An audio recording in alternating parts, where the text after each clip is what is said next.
म्हणजे दात येणं आणि लहान बाळाला डायरिया होणं हे एक्झॅक्टली दोन्ही पॅरलर आहे का? कशामुळे दात दुखतो हे पहिले इव्हॅल्युएट करायला लागतं आणि मग तो असा असतो की आता त्याचं काहीतरी करा मॅडम, म्हणजे हात घ्यायला येतो तो. त्यांचा प्रॉब्लेम जो छोटासा असू शकला असता, या भीतीपोटी त्या माझ्याकडे आल्या नाहीत किंवा डेंटिस्टकडे गेल्या नाहीत आणि मग तो वाढत गेला आणि मग ते एक्सटेन्सिव्ह ट्रीटमेंटकडे गेलं. तर मी 3 गोष्टी युजली सांगते. म्हणजे पहिली गोष्ट म्हणजे तुम्हाला भीती वाटते हे तुमच्या डेंटिस्टला सांगा. हो, डिजिटल डेंटिस्ट्री. तर हे काय आहे? स्माइल डिझायनिंग हा एक नवीन प्रकार डेंटिस्ट्रीमध्ये आलेला आहे की डेंटिस्ट हा स्माइल डिझायनर सुद्धा असतो. मग हे कसं काय करतं आणि ह्याची प्रोसेस काय असते? तुमच्या हाताला किंवा पायाला लागलं तर तुम्ही घरी त्याला प्लास्टर करत नाही ना, तुम्ही डॉक्टरांकडे जाऊन ते करता. काही युट्यूबवर सर्च करत नाही माझ्या मोडलेल्या पायाला फ्रॅक्चर कसं घालायचं, असं आपण करत नाही. तर ते तेवढा आपण दाताबद्दल पण सजग असायला हवं. दिसायला छान दिसते ना ऍडव्हर्टाइजमेंट, पूर्ण कव्हर केले बरोबर, पण तेवढ्या टूथपेस्टची गरज नसते. आणि त्याला तंबाखू खायची सवय होती, त्याच्यामुळे त्याला ती भीती कोणीतरी घातली होती की ती पुळी आली म्हणजे तुला कसले तरी ही प्री कॅन्सरस लिजन किंवा कर्करोगाचा असू शकतं. आणि तो इतका स्ट्रेसमध्ये होता की तो साधारण माझ्या आधी एक 4-5 ठिकाणी जाऊन आला होता कन्फर्मेशन साठी की हे नक्की काय आहे मला सांगा.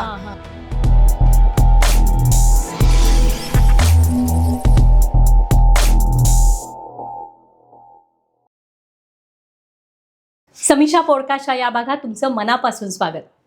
आज आपल्याकडे आली आहे माझी खास मैत्रीण डॉक्टर चिन्मयी कुलकर्णी, जी आपल्याला सांगणार आहे दातांविषयी.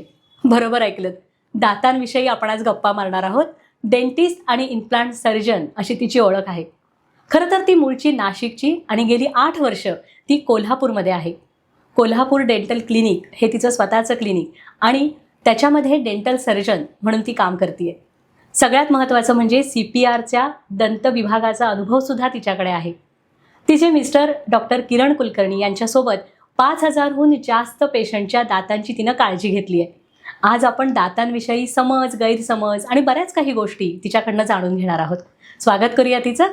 नमस्कार चिन्मयी. नमस्कार. हाय. आज खूप छान वाटतंय. खरं तर बऱ्याच दिवसांनी आपण भेटलोय आणि एका वेगळ्या विषयावर आपण गप्पा मारणार आहोत. तुझं प्रोफेशन आहे आणि त्याच्यापेक्षा सुद्धा जास्त तू माझी छान मैत्रीण आहेस, त्यामुळे बऱ्याच न कळलेल्या गोष्टी सुद्धा आज मी तुला विचारणार आहे. येस. पहिल्यांदा मला सांग, दंतरोग चिकित्सा खरं तर हा खूप मोठा व्हास्ट विषय आहे.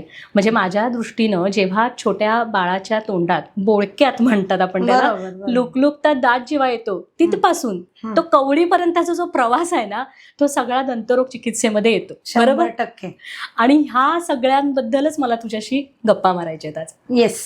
जेव्हा पहिला छोटासा दात बाळाच्या तोंडात येतो, खरं तर तिथनं सुरुवात असते आपल्या ह्या सगळ्या जर्नीची. बरोबर. मला पहिल्यांदा असं विचारायचं आहे की त्या दाताची काळजी कशी घ्यायची, कारण खरं तर ते बाळ छोटं असतं.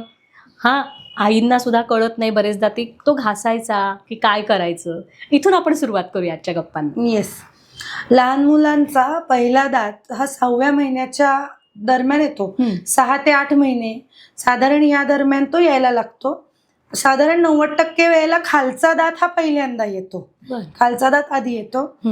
जेव्हा तो दात थोडासाच आहे, थोडासा यायला लागलाय, दिसायला लागलाय किंवा एखाद दुसरा दातच आलाय, तेव्हा त्याला काय ब्रश घेऊन घासायचं वगैरे नसतंच. त्याला तुम्ही साधं सुती कापड असेल ते बोटाभोवती गुंडाळून ओलं करून त्याने तो पुसून घ्यायचा.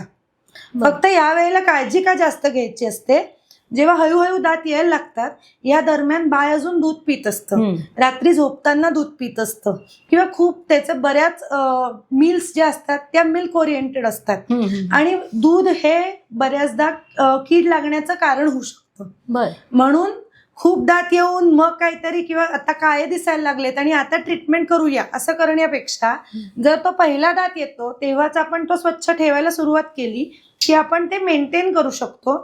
प्रत्येक वेळेला दूध पिऊन झाल्यावर बाळाचं म्हणजे अंगावर दूध पित असेल किंवा बाटलीने किंवा वाटी चमच्याने सुती कापड बोटाभोवती गुंडाळून त्याने फक्त पुसून घेतलं तरी तो स्वच्छ होतो. आणि हळूहळू जशी दातांची संख्या वाढते, 3-4 दात येतात किंवा 1 वर्षभर 1.25 वर्षाचं बाळ असतं, त्याच्यानंतर लहान मुलांसाठी एक फिंगर ब्रश म्हणून पण येतो. एकदम सॉफ्ट ब्रिसलचा ब्रश असतो तो, त्याने तुम्ही हलक्या हाताने दात घासू शकता आणि आणि अशी तुम्ही काळजी घेऊ शकता. फक्त एवढं लक्षात ठेवायचं की प्रत्येक वेळेला दूध पिऊन झाल्यावर कुठल्याही प्रकारे तो दाताचा सरफेस स्वच्छ झाला पाहिजे. जेणेकरून कसं नंतर मग त्यांना पुढे त्रास होणार नाही. बरोबर. आता लहान मुलांचाच विषय चाललाय म्हणून अजून एक ह्याला जोडून एक प्रश्न असा आहे की बरेचदा आपण बघतो की दात जेव्हा यायला सुरुवात होते त्या दरम्यान लहान बाळांना डायरिया होतो. म्हणजे आम्ही पण लहान असताना असं ऐकलं की त्यांना तो त्रास व्हायला लागतो. म्हणजे हा अरे काय नाही, नॉर्मल आहे, दात येत आहेत असं आपण आपले बरोबर. घरातली मोठी माणसं म्हणत होती. मग त्यावेळी त्यांना मग उकडलेला बटाटा खाऊ घाला किंवा काही असे काही प्रयोग आपण करतो घरात.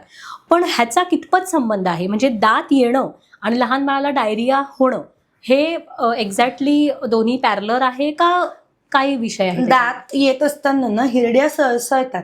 म्हणजे शिवशिवणं जो एक सेन्सेशन असतं ना, बरोबर. ते लहान मुलांना होतं. आणि मग अशा वेळेला मुलं काय जे दिसेल ते तोंडात घालून ते चावायचा प्रयत्न करतात. मग ते जे दिसेल ते स्वच्छ नसतं. काहीतरी खाली पडलेली एखादी गोष्ट असते, खेळणी असतात किंवा काहीही ते तोंडात घालायचा प्रयत्न करतात. आणि मग अशा वेळेला ते जे तोंडात जातं त्याच्यामुळे ऍक्च्युअली डायरिया होतो. ऍक्च्युअल दात येण्यामुळे तसा डायरेक्ट संबंध नसतो.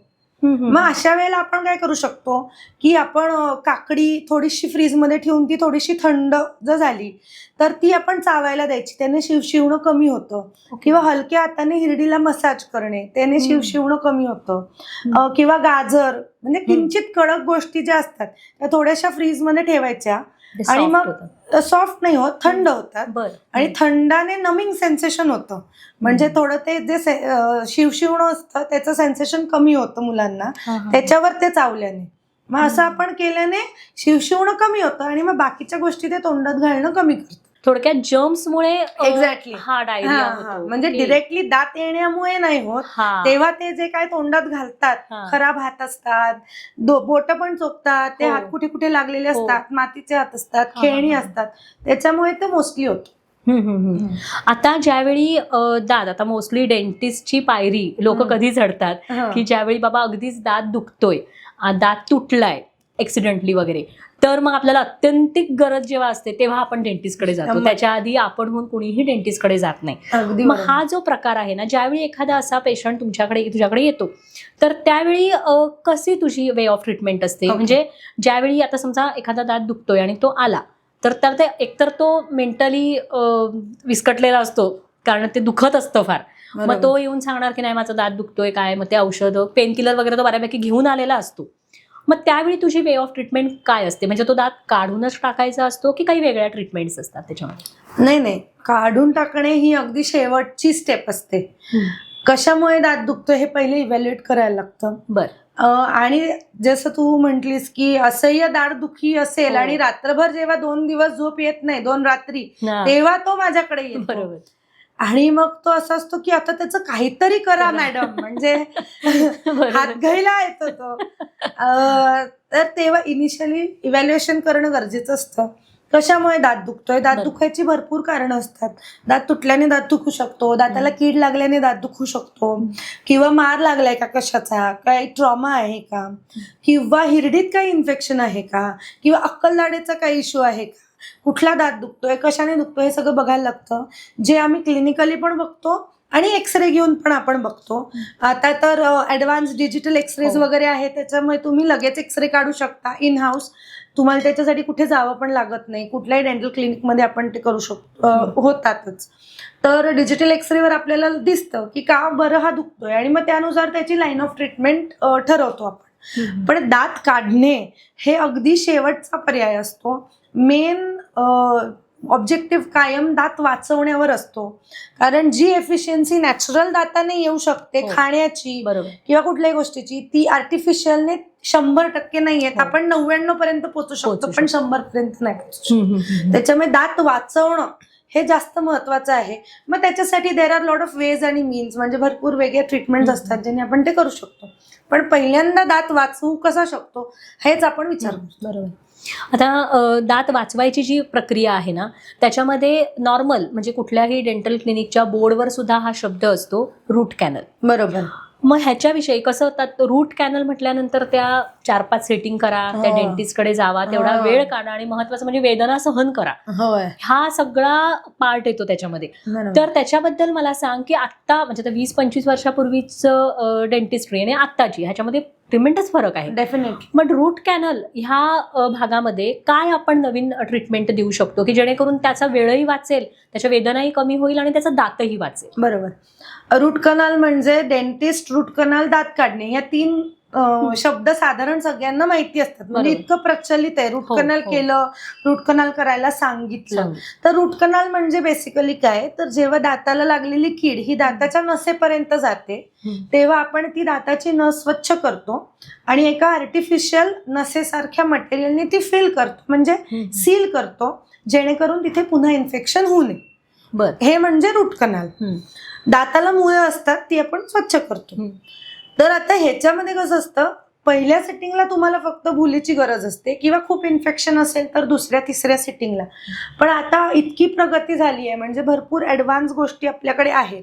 जसं की लेझरचा आम्ही वापर करतो काही काही वेळेला, की जिथे आपल्याला इंजेक्शन द्यायचं आहे त्या जागेला आपण थोडंसं आधीबधीर करतो, फक्त लाईट वापरून बर. लेझरचा, आणि मग आपण तिथे इंजेक्शन देतो. म्हणजे जे इंजेक्शनचं मुंगीसारखं टोचणं असतं, म्हणजे मुंगी चावते तसं, ते सुद्धा 50% कमी होतं. हे भारी आहे. हा. किंवा बरेच नमिंग जेल्स असतात, स्प्रेज असतात, त्याचा आपण वापर करतो आणि मग आपण अॅनेस्थेशिया देतो. आणि नंतर एकदा तुम्हाला त्या दाताला भूल व्यवस्थित बसली असेल तर मग आपण रूट कनालला फारसं दुखत नाही, म्हणजे त्रास होत नाही.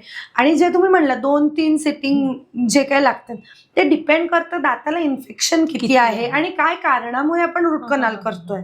मग ते जर ओके असेल, म्हणजे दाताला इन्फेक्शन खूप नसेल किंवा अॅक्यूट नसेल किंवा दात वायटल म्हणतो आम्ही त्याला, एक टेक्निकल टर्म आहे, पण म्हणजे काही क्रायटेरिया आहेत त्याला, तसं जर ते फुलफिल होत असतील तर आपण सिंगल सिटिंग रूट कनाल पण करतो. म्हणजे एका सिटिंगमध्ये पूर्ण रूट कनाल पण संपवतो आपण. पण मग ते जेव्हा आपण एका सेटिंग मध्ये करतो तर त्याच्यासाठी मग साधारण किती वेळ लागतो त्याला? साधारण एक 25 ते 30 मिनिटं. एवढ्या कमी वेळेत होते? हो हो, 100%. कारण आधी जे तू म्हटलीस की 20-1 वर्षांपूर्वी किंवा काय, तेव्हा बऱ्याच वेळेला हँड इन्स्ट्रुमेंट्सनी क्लिनिंग केलं जायचं, असे सुईसारखे छोटे छोटे इन्स्ट्रुमेंट्स. तर आता आपल्याला ते सगळं मोटराइज झालंय, म्हणजे ते सगळं हँडहेल्ड मोटराइज्ड इन्स्ट्रुमेंट्स आहेत. म्हणजे ते, आणि त्याच्यानंतर सारखे मध्ये मध्ये एक्सरे घ्यायला लागायचे कन्फर्मेशनसाठी. तर त्याच्यासाठी आपल्याला वेगळे टेक्निक्स आहेत की जे आपण कन्फर्मेशन वेगळ्या प्रकारे करू शकतो, जास्त अक्युरेट पद्धतीने करू शकतो आणि कमी वेळात पण करू शकतो. मग ह्या सगळ्या गोष्टीचं एकत्र करून आपण साधारण 30 मिनिटांमध्ये वगैरे एक सिंगल सिटिंग रूट कनाल होऊ शकतो. हा, म्हणजे आता पूर्वीसारखं डेंटिस्ट कडे जाऊन रूट कॅनल करणं हे वेळ काढूपणाचं राहिलेलं नाही. एक साधारण 60 ते 70% केसेसमध्ये आपण सिंगल सिटिंग रूट कनाल सहज करू शकतो. अरे मग काय टेन्शनचं काम नाही. आता बरेचदा ना रूट कॅनल, आता हा जो विषय आहे याच्यासाठी आता मोस्टली कसं डेंटिस्ट कडे जाणं हेच आधी पहिल्यांदा पोटात गोळा येणारं प्रकरण असतं बऱ्याचदा. आणि सगळ्यात महत्वाचं म्हणजे तर मला स्वतःला सुद्धा तुला सांगायला काही हरकत नाहीये, मला त्या खुर्चीची भीती वाटते की जाऊन तिथं बसलो की आता बापरे आता काय दुखणार, हे सगळं बॅक ऑफ द माइंड चालू असतं. त्याला आता बऱ्याचदा डेंटल एन्झायटी हा एक शब्द आहे आजकाल जो प्रचलित आहे. तर ही जी एन्झायटी असते ना, आता मोस्टली कसं दात दुखतोय म्हटल्यानंतर ट्रीटमेंट ही करायलाच पाहिजे, पेन किलरवर काय आपलं चालत नाही. मग ही जी एन्झायटी आहे ना, तर ती ॲज अ डेंटिस्ट तुम्ही कसं काय ते हँडल करता आणि पेशंट कडनं तुम्ही त्यांना कसं सांगता की बाबा हे अशा पद्धतीनं ते हँडल करू शकतो? म्हणजे दोघांनाही तयार होणं गरजेचं आहे ना तेवढं. 100%. मग त्याच्यासाठी कशी तुमची प्रोसेस आहे? हा, आता हा अतिशय म्हणजे इतकं कॉमन आहे की डेंटल ट्रीटमेंटची भीती वाटणे. एक तर म्हणजे माझ्याकडे एक केस मी बघितली एक 3-4 वर्षामागे. त्या मॅडम होत्या आणि अतिशय उच्च पदस्थ होत्या, म्हणजे ह्याच्यात, आणि पण त्यांना फार भीती वाटायची कुठल्याही डॉक्टरची किंवा डेंटिस्टची, पण स्पेसिफिकली त्यांना काहीतरी चाइल्डहुड निगेटिव्ह हिस्ट्री होती म्हणून. आणि त्यांना मला वेटिंग रूम पासून डेंटल चेअरला नेईपर्यंत 2 सिटिंग मी फक्त काउन्सिलिंग करत होते त्यांचं, की यांचा त्रास नाही होणार. आणि we started with very light procedures, painless procedures. म्हणजे सुरुवात आम्ही अगदी साध्या प्रोसिजर्सने केली. हळूहळू भीती कमी केली आणि मग आम्ही ट्रीटमेंट केली. पण ह्याच्यामुळे झालं काय माहितीये का, त्यांचा प्रॉब्लेम जो छोटासा असू शकला असता, या भीतीपोटी त्या माझ्याकडे हा, आल्या नाहीत बरोबर. किंवा डेंटिस्टकडे गेल्या नाहीत, आणि मग तो वाढत गेला आणि मग ते एक्सटेन्सिव्ह ट्रीटमेंटकडे गेलं. हो हो हो. तर त्याच्यानंतर ऍक्च्युली म्हणजे मी म्हटलं की हे अवेअरनेस क्रिएट करणं फार गरजेचं आहे की बरोबर. तुम्ही घाबरू नका, तुम्ही घाबरताय, तुम्ही स्वतःचं नुकसान करून घेताय इनडिरेक्टली. तर मी 3 गोष्टी युजली सांगते. म्हणजे पहिली गोष्ट म्हणजे तुम्हाला भीती वाटते हे तुमच्या डेंटिस्टला सांगा. हो त्याच्याबद्दल काही लाज वाटायची गरज हो, नाहीये. बरोबर. मला भीती वाटतेय आणि प्लीज तुम्ही त्याच्यानुसार माझ्या ह्याच्याने घ्या. तर आम्ही त्याप्रमाणे घेतो. आम्ही सुरुवात छोट्या अपॉइंटमेंट्सने करतो. पेशंट कम्फर्टेबल व्हायला वेळ देतो आणि मग आम्ही बाकीच्या पुढच्या ट्रीटमेंट्स करतो. म्हणजे बरोबर. स्टेप वाईज जातो. त्याच्यानंतर दुसरी गोष्ट म्हणजे जर तुम्हाला भीती वाटत असेल तर तुमच्या सोबत कोणीतरी अशा व्यक्तीला आणा की जी तुम्हाला मॉरली सपोर्ट करेल. बरोबर. म्हणजे बऱ्याचदा असं बघण्यात येतं की नवरा बायको येतात आणि मग ती बायको घाबरत असते की भीती वाटते म्हणून, आणि तो नवरा असं म्हणतो की त्यात काय एवढं घाबरायचंय, करून टाक की, करून इतकं काय झालंय रडायला. हे जेव्हा तुमचा सोबतचा माणूस म्हणतो तेव्हा ती भीती वाढते. वाढते. बरोबर. त्याच्यामुळे जर तुम्हाला भीती वाटते आहे तर तुम्ही तुमच्यासोबत असं कोणाला तरी आणा जे तुम्हाला कम्फर्ट देईल तो. बरोबर. आणि तिसरी म्हणजे अगदी महत्वाची गोष्ट, तुम्हाला माहितीये तुम्हाला भीती वाटतेय तर ती दाढ दुखेपर्यंतची थांबू नका. बरोबर. म्हणजे तुम्ही आधीच माझ्याकडे आला, तुम्ही रेग्युलरली डेंटल चेकअप करत आहात, तर त्यातली बारीक कीड आपण खूप इनिशियल स्टेजला काढू शकतो. डायग्नोज करू शकतो, हा, हा, बघू शकतो हम्म. आणि कमीत कमी ट्रीटमेंट मध्ये तुम्हाला होऊ शकतो. बरोबर. म्हणजे अगदी साधं बारीकशी कीड कुठेतरी एक काळा स्पॉट दिसत असतो, पण आपण तेव्हा जात नाही, रादर आपण तो बघत सुद्धा हो, नाही. हो, आणि हो. रेग्युलर डेंटल चेकअप तर आपल्या कशातच म्हणजे नाही. रुटीन मध्ये नसतंच नसतं. कधी. आयडियली 6 महिन्यातनं एकदा किंवा कमीत कमी वर्षातनं एकदा डेंटल चेकअप करून घ्यायला हवं. बर. म्हणजे जसं आपण पार्लरला एक रेग्युलर व्हिजिट करतो हा. किंवा कुठल्याही आपल्या बाकीच्या गोष्टींची हो. हेल्थ चेकअप करतो, तसं डेंटल चेकअप वर्षातनं एकदा तरी कमीत कमी करायला हवं. जेणेकरून काय होतं, बारीक म्हणजे छोटीशीच कीड असेल तर मी तेवढीच कीड सांगते की हा एवढं एवढं झालेलं आहे, त्याची तुम्ही छोटीशी ट्रीटमेंट असते तेवढी करायची. काय काय वेळेला त्याला इंजेक्शन सुद्धा द्यायची गरज नसते जर बारीकशा काय प्रोसिजर्स असतील तर. मग तुम्ही जर तुमचं ट्रीटमेंट एक्सटेन्सिव्हिटीकडे नेत गेलात तर तुमचं ड्युरेशन वाढतं, हो. कॉम्प्लेक्सिटी वाढते. बरोबर. त्याच्याऐवजी जर तुम्ही थोडंसं अवेअरनेस वाढवलात, थोडंसं मेंटेनन्स कडे गेलात तर तुम्ही पुढच्या सगळ्या गोष्टी टाळू शकतो. Yes. बरोबर. मगाशी बोलता बोलता तुझ्याकडनं एक टर्म मी ऐकली, डिजिटल डेंटिस्ट्री. तर हे काय आहे आणि म्हणजे आता नवीन टेक्नॉलॉजी असणार आहे ऑब्व्हियसली, पण ह्याच्यामध्ये काय काय प्रोसिजर्स येतात? डिजिटल डेंटिस्ट्री म्हणजे काय, आधी ज्या ज्या गोष्टी आपण मॅन्युअली करत होतो, हाताने केल्या जात होत्या, डेंटिस्ट करत होते, लॅबवाले करत होते, दात बनवण्याचं किंवा काही जे काम, ते आता आपण बऱ्यापैकी कॉम्प्युटराइज्ड करायचा प्रयत्न करतो. म्हणजे काय की एक साधं उदाहरण म्हणजे दात बसवण्यासाठी आपण जे माप घेतो, तर एक साधारण असं स्टिकी मटेरियल असतं जे तोंडामध्ये प्लेस केलं जातं, मग ते तोंडात थोडंसं घट्ट होतं आणि मग ते काढलं जातं, त्याच्यावर माप येतं दाताचं. तर ह्याला पर्याय म्हणजे आता आपण स्कॅनिंग करतो. म्हणजे डिजिटल एक वॉन्ड असतो, असा म्हणजे एक इन्स्ट्रुमेंट असतं आणि ते आपण फिरवतो दातांवरनं. त्याच्यामध्ये तुमच्या दातांचे सगळे स्ट्रक्चर्स कॅप्चर होऊन ते स्क्रीनवर आपल्याला दिसतात. म्हणजे ते फिजिकल इम्प्रेशन घ्यायची गरज पडत नाही. आणि मग ते स्क्रीनवर आपल्याला दिसले की त्याचं 3D मॉडेल आपोआप तयार होतं लॅबमध्ये. म्हणजे जे मॅन्युअली गोष्टी आपण करत होतो त्या कराव्या लागेल. दुसरी गोष्ट अजून डिजिटल डेंटिस्ट्रीमध्ये काय करू शकतो, बऱ्याच जणांचे दात पुढे मागे असतात किंवा वेडेवाकडे असतात किंवा काही अलाइनमेंटमध्ये इश्यू असेल, तर अशा लोकांना आपण तसं स्कॅन करून डिजिटली काही सॉफ्टवेअर्स असतात ज्याच्यामध्ये आपण पोस्ट ट्रीटमेंट कसं दिसेल हे आपण आधीच दाखवू शकतो. अरे वा. की म्हणजे माझ्या दातांमध्ये फटी आहेत उदाहरणार्थ, बरोबर, आणि मला त्या नीट करायच्या आहेत, तर त्याचं 1, 2, 3 या 3 ऑप्शन्सनी ते होऊ शकतं. असं असेल तर मी तुम्हाला सॉफ्टवेअर मध्ये ते दाखवू शकते की हे असं दिसणार, हे असं दिसणार, हे असं दिसणार. ओके. म्हणजे तुम्ही पण ते व्हिज्युअलाइज करू शकता. बरोबर. अजून एक म्हणजे क्लिनिकमध्ये आल्यानंतर बऱ्याच वेळेला आम्ही काय करतो की पेशंटला दाखवतो इंट्राओरल कॅमेराच्या मार्फत की तुझ्या दातात बघ बाबा, तू जो म्हणतोय हा दात तो हा असा दिसतोय, हा असा किडलाय. हे स्क्रीनवर जेव्हा त्याला दिसतं मग तेव्हा त्याला ते पटतं. कारण आधी कसं होतं, या सगळ्या गोष्टी नव्हत्या. तो डॉक्टर सांगायचा आणि मग आपण त्याच्यावर विश्वास ठेवू. बरोबर. डॉक्टर 100% बरोबरच सांगत होते, पण मग आपल्याला ते पटायचं नाही आणि मग त्याचे गैरसमज काहीतरी हो. होत जायचे. त्याच्यापेक्षा आता हे डिजिटल गोष्टी ज्या आल्या ते इक्विपमेंटचा वापर करून आपण खूप ट्रान्सपरन्सी मेंटेन करू शकतो. बरोबर. पेशंटला दाखवू शकतो बिफोर ट्रीटमेंट, ड्युरिंग हा, ट्रीटमेंट, आफ्टर ट्रीटमेंट कसं दिसतंय. मग त्याच्यामुळे ते त्यांना पण जास्त चांगल्या पद्धतीने कळतं, काम जास्त अॅक्युरेटली पण होतं आणि चांगलं पण होतं. बरोबर. आता ह्या झाल्या ट्रीटमेंटचा भाग सगळा. म्हणजे आता ह्या डिजिटल डेंटिस्ट्रीमुळे खूप सोप्या झाल्या तुमच्यासाठी सुद्धा गोष्टी आणि पेशंटसाठी सुद्धा गोष्टी. बरोबर. आता अलीकडे आपण बघतो की सगळीकडे सोशल मीडियाचे दिवस आहेत. मग ह्याच्यामध्ये कसं आपला फेस चांगला दिसावा ह्याच्यासाठी दात सुद्धा आपले छान मोत्यासारखे असावेत, हा एक आता ट्रेंड आहे. आणि त्यालाच अनुसरून ना की स्माइल डिझायनिंग हा एक नवीन प्रकार डेंटिस्ट्रीमध्ये आलेला आहे की डेंटिस्ट हा स्माइल डिझायनर सुद्धा असतो.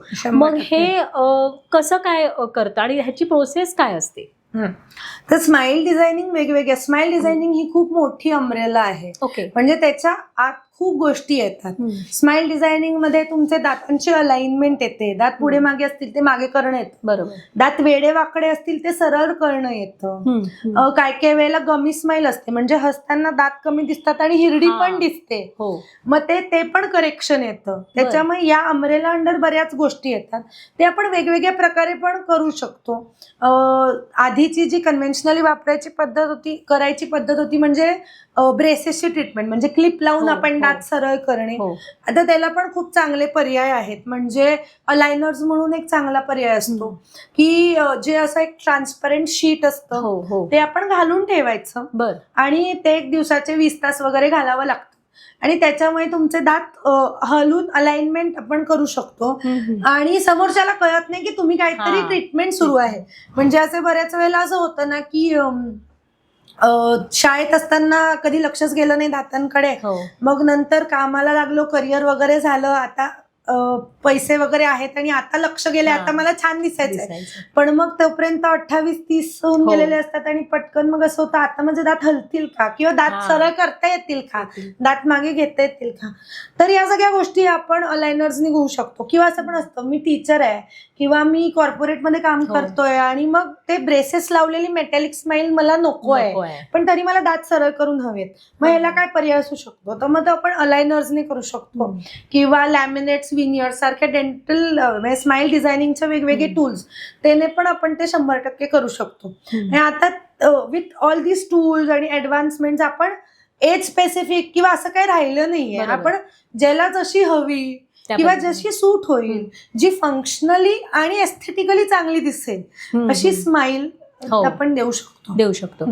आता स्माइल डिझायनिंग मध्येच आता अलायनरचा उल्लेख तू केला. बरोबर. बऱ्याच आपण ऍड्स बघतो की घ्यायचं विकत, लावायचं आणि तुमची स्माइल अशी करा, म्हणजे बऱ्याचदा आपण बघतो. बरोबर. तर हे कितपत योग्य आहे की ते डिरेक्टली आपण विकत घेऊन लावायचं? मग ते त्याचं कसं काय पुढे प्रोसेस असते, म्हणजे किती दिवस लावायची किंवा काय, काहीच त्याच्यात मेन्शन नसतं. नाही, त्याचं अतिशय चुकीचं मार्केटिंग केलं जातं हे सध्या. ते वाटतं तितके सोपं नसतं आणि ते घरी करायची गोष्टच नाहीये. पण ते तर म्हणतात की डायरेक्ट तुम्ही आणा आणि लावा.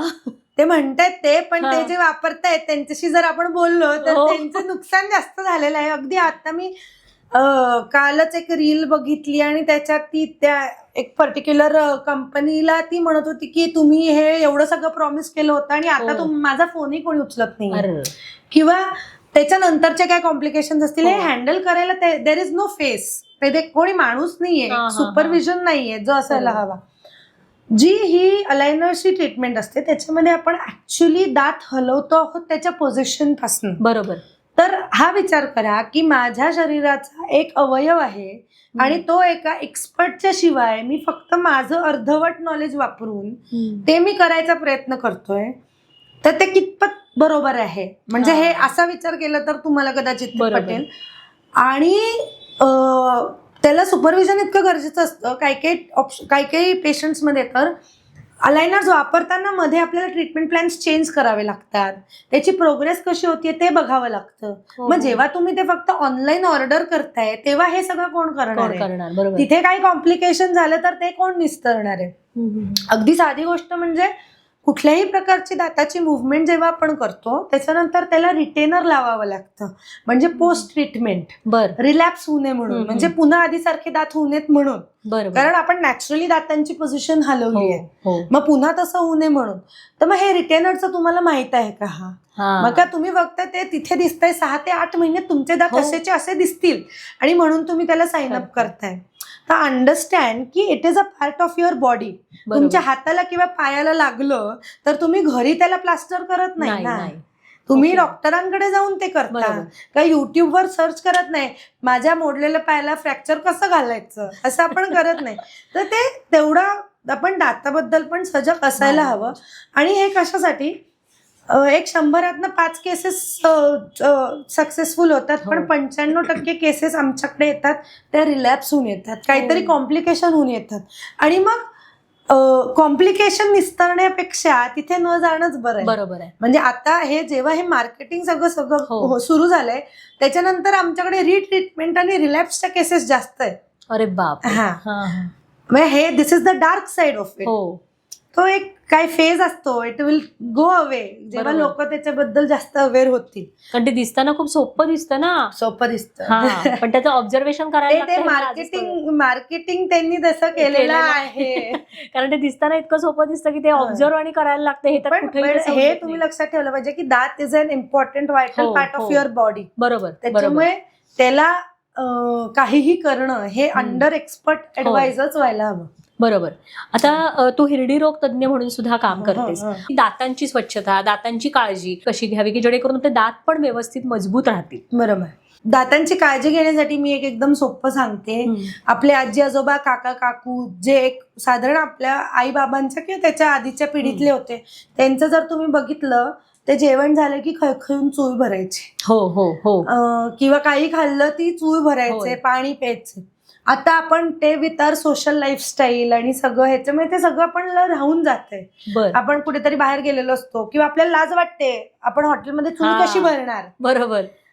तर ह्या सगळ्या गोष्टी किंवा आपण जे काही खातोय हे लाईफस्टाईल जे फूड मध्ये पण चेंजेस आलेत, त्याच्यामुळे पण थोडंसं कीड लागण्याचं प्रमाण वाढलंय. त्याच्यामुळे मेंटेनन्सच्या गोष्टी थोड्याशा बदलल्या. म्हणजे कदाचित आधी तितकं मेंटेन करावं लागत नव्हतं, आता ती करायची गरज आहे. तर मग मी नेहमी असं सांगते, तुम्ही काहीही खाल्लं की चूळ भरा. तुम्ही बाहेर असाल, ते प्रॅक्टिकली पॉसिबल नसेल तर 1-2 घोट पाणी तोंडात घेऊन फिरवू शकता सगळीकडे आणि पिऊन टाकू शकता. इतकं तर सहज शक्य आहे, चूळ भरणं शक्य नसेल तर. दुसरं म्हणजे दात व्यवस्थित घासा.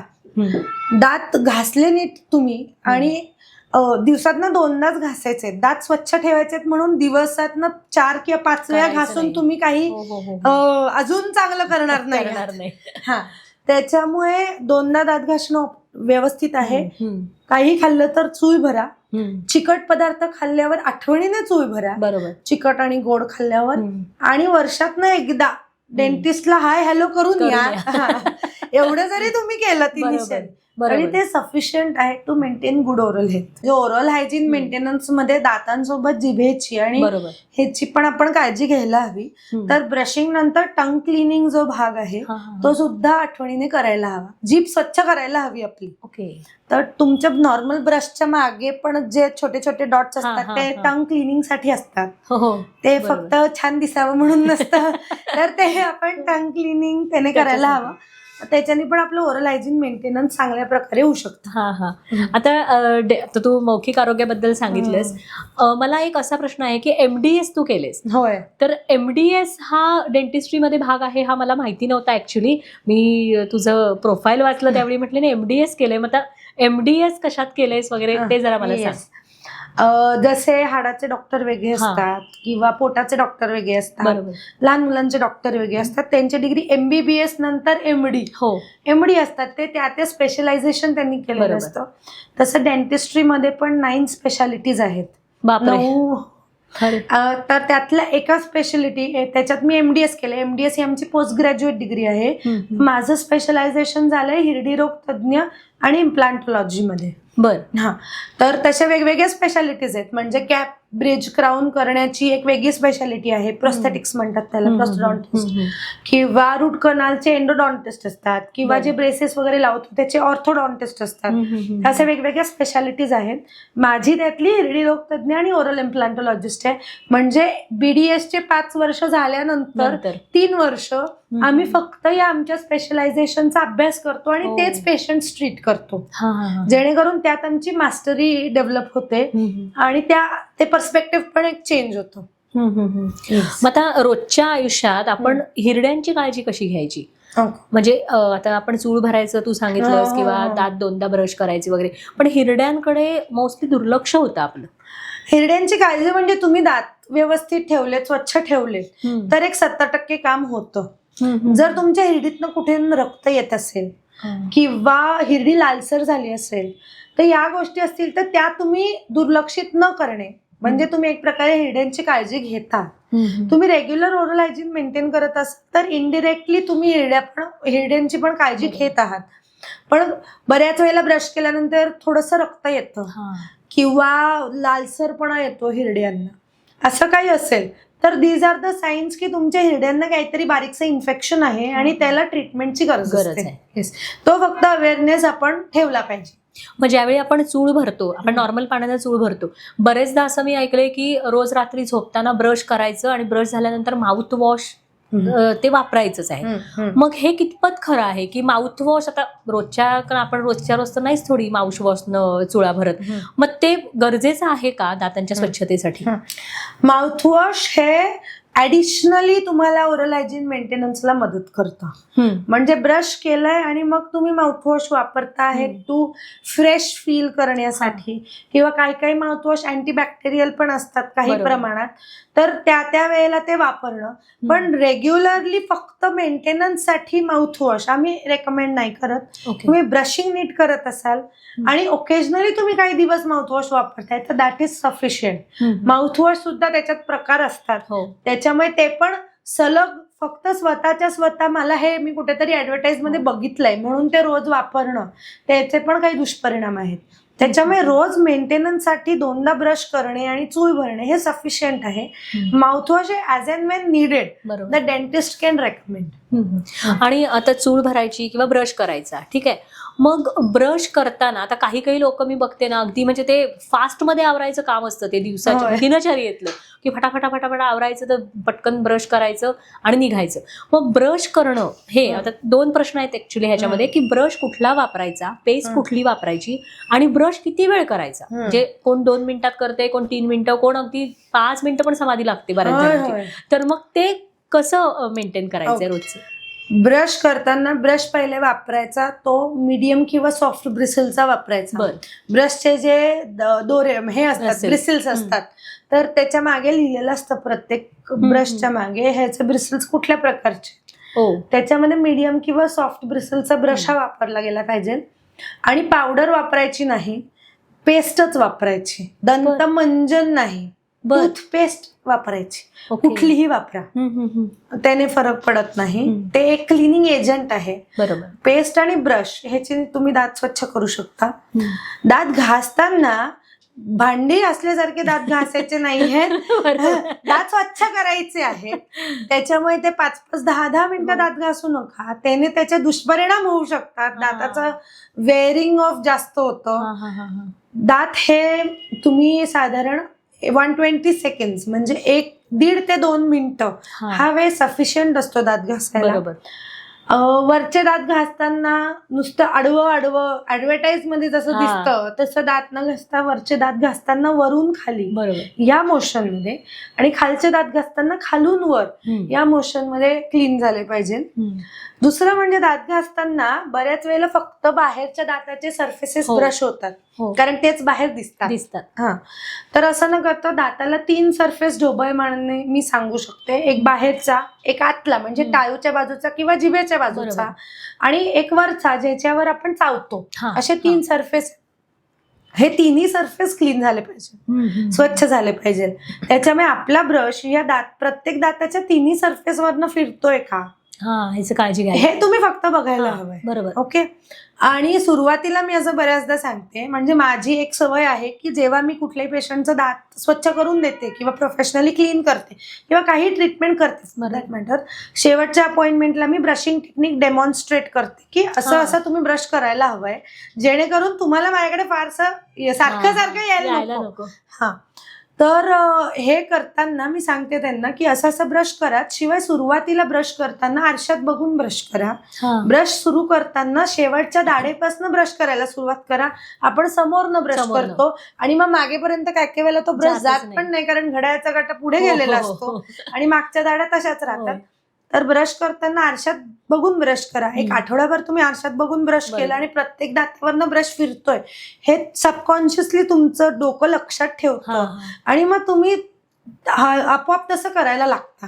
बरोबर. आणि ब्रश करताना दाढेपासून सुरुवात करा आणि मग पुढच्या दातांपर्यंत या. म्हणजे तुम्ही सगळ्या दातांना ब्रश करताय. बरोबर आहे. ह्यालाच जोडून एक असा प्रश्न आहे माझा की ठीक आहे, आता ब्रशिंगचं टेक्निक समजलं, पण टूथपेस्ट किती वापरायची? एकतर ती पूर्ण त्याला कव्हर करायचंय ब्रशला, काय थोडीशीच लावायची आहे, कसं ती करायचं? दिसायला छान दिसते ना ऍडव्हर्टाइजमेंट, अशी पूर्ण कव्हर केले, बरोबर. पण तेवढ्या टूथपेस्टची गरज नसते. नाही. एक साधारण आपलं मटारचा दाणा असतो मीडियम साईजचा, बर. तेवढ्या टूथपेस्ट सफिशियंट असतो एक वेळेला ब्रशिंग करताना, तेवढा ओके असतो. लहान मुलांना तर आम्ही अगदी छोटस म्हणजे मोहरीपेक्षा थोडं जास्त बर. किंवा लिंबाची बी वगैरे असते तेवढंच लहान मुलांना सांगतो.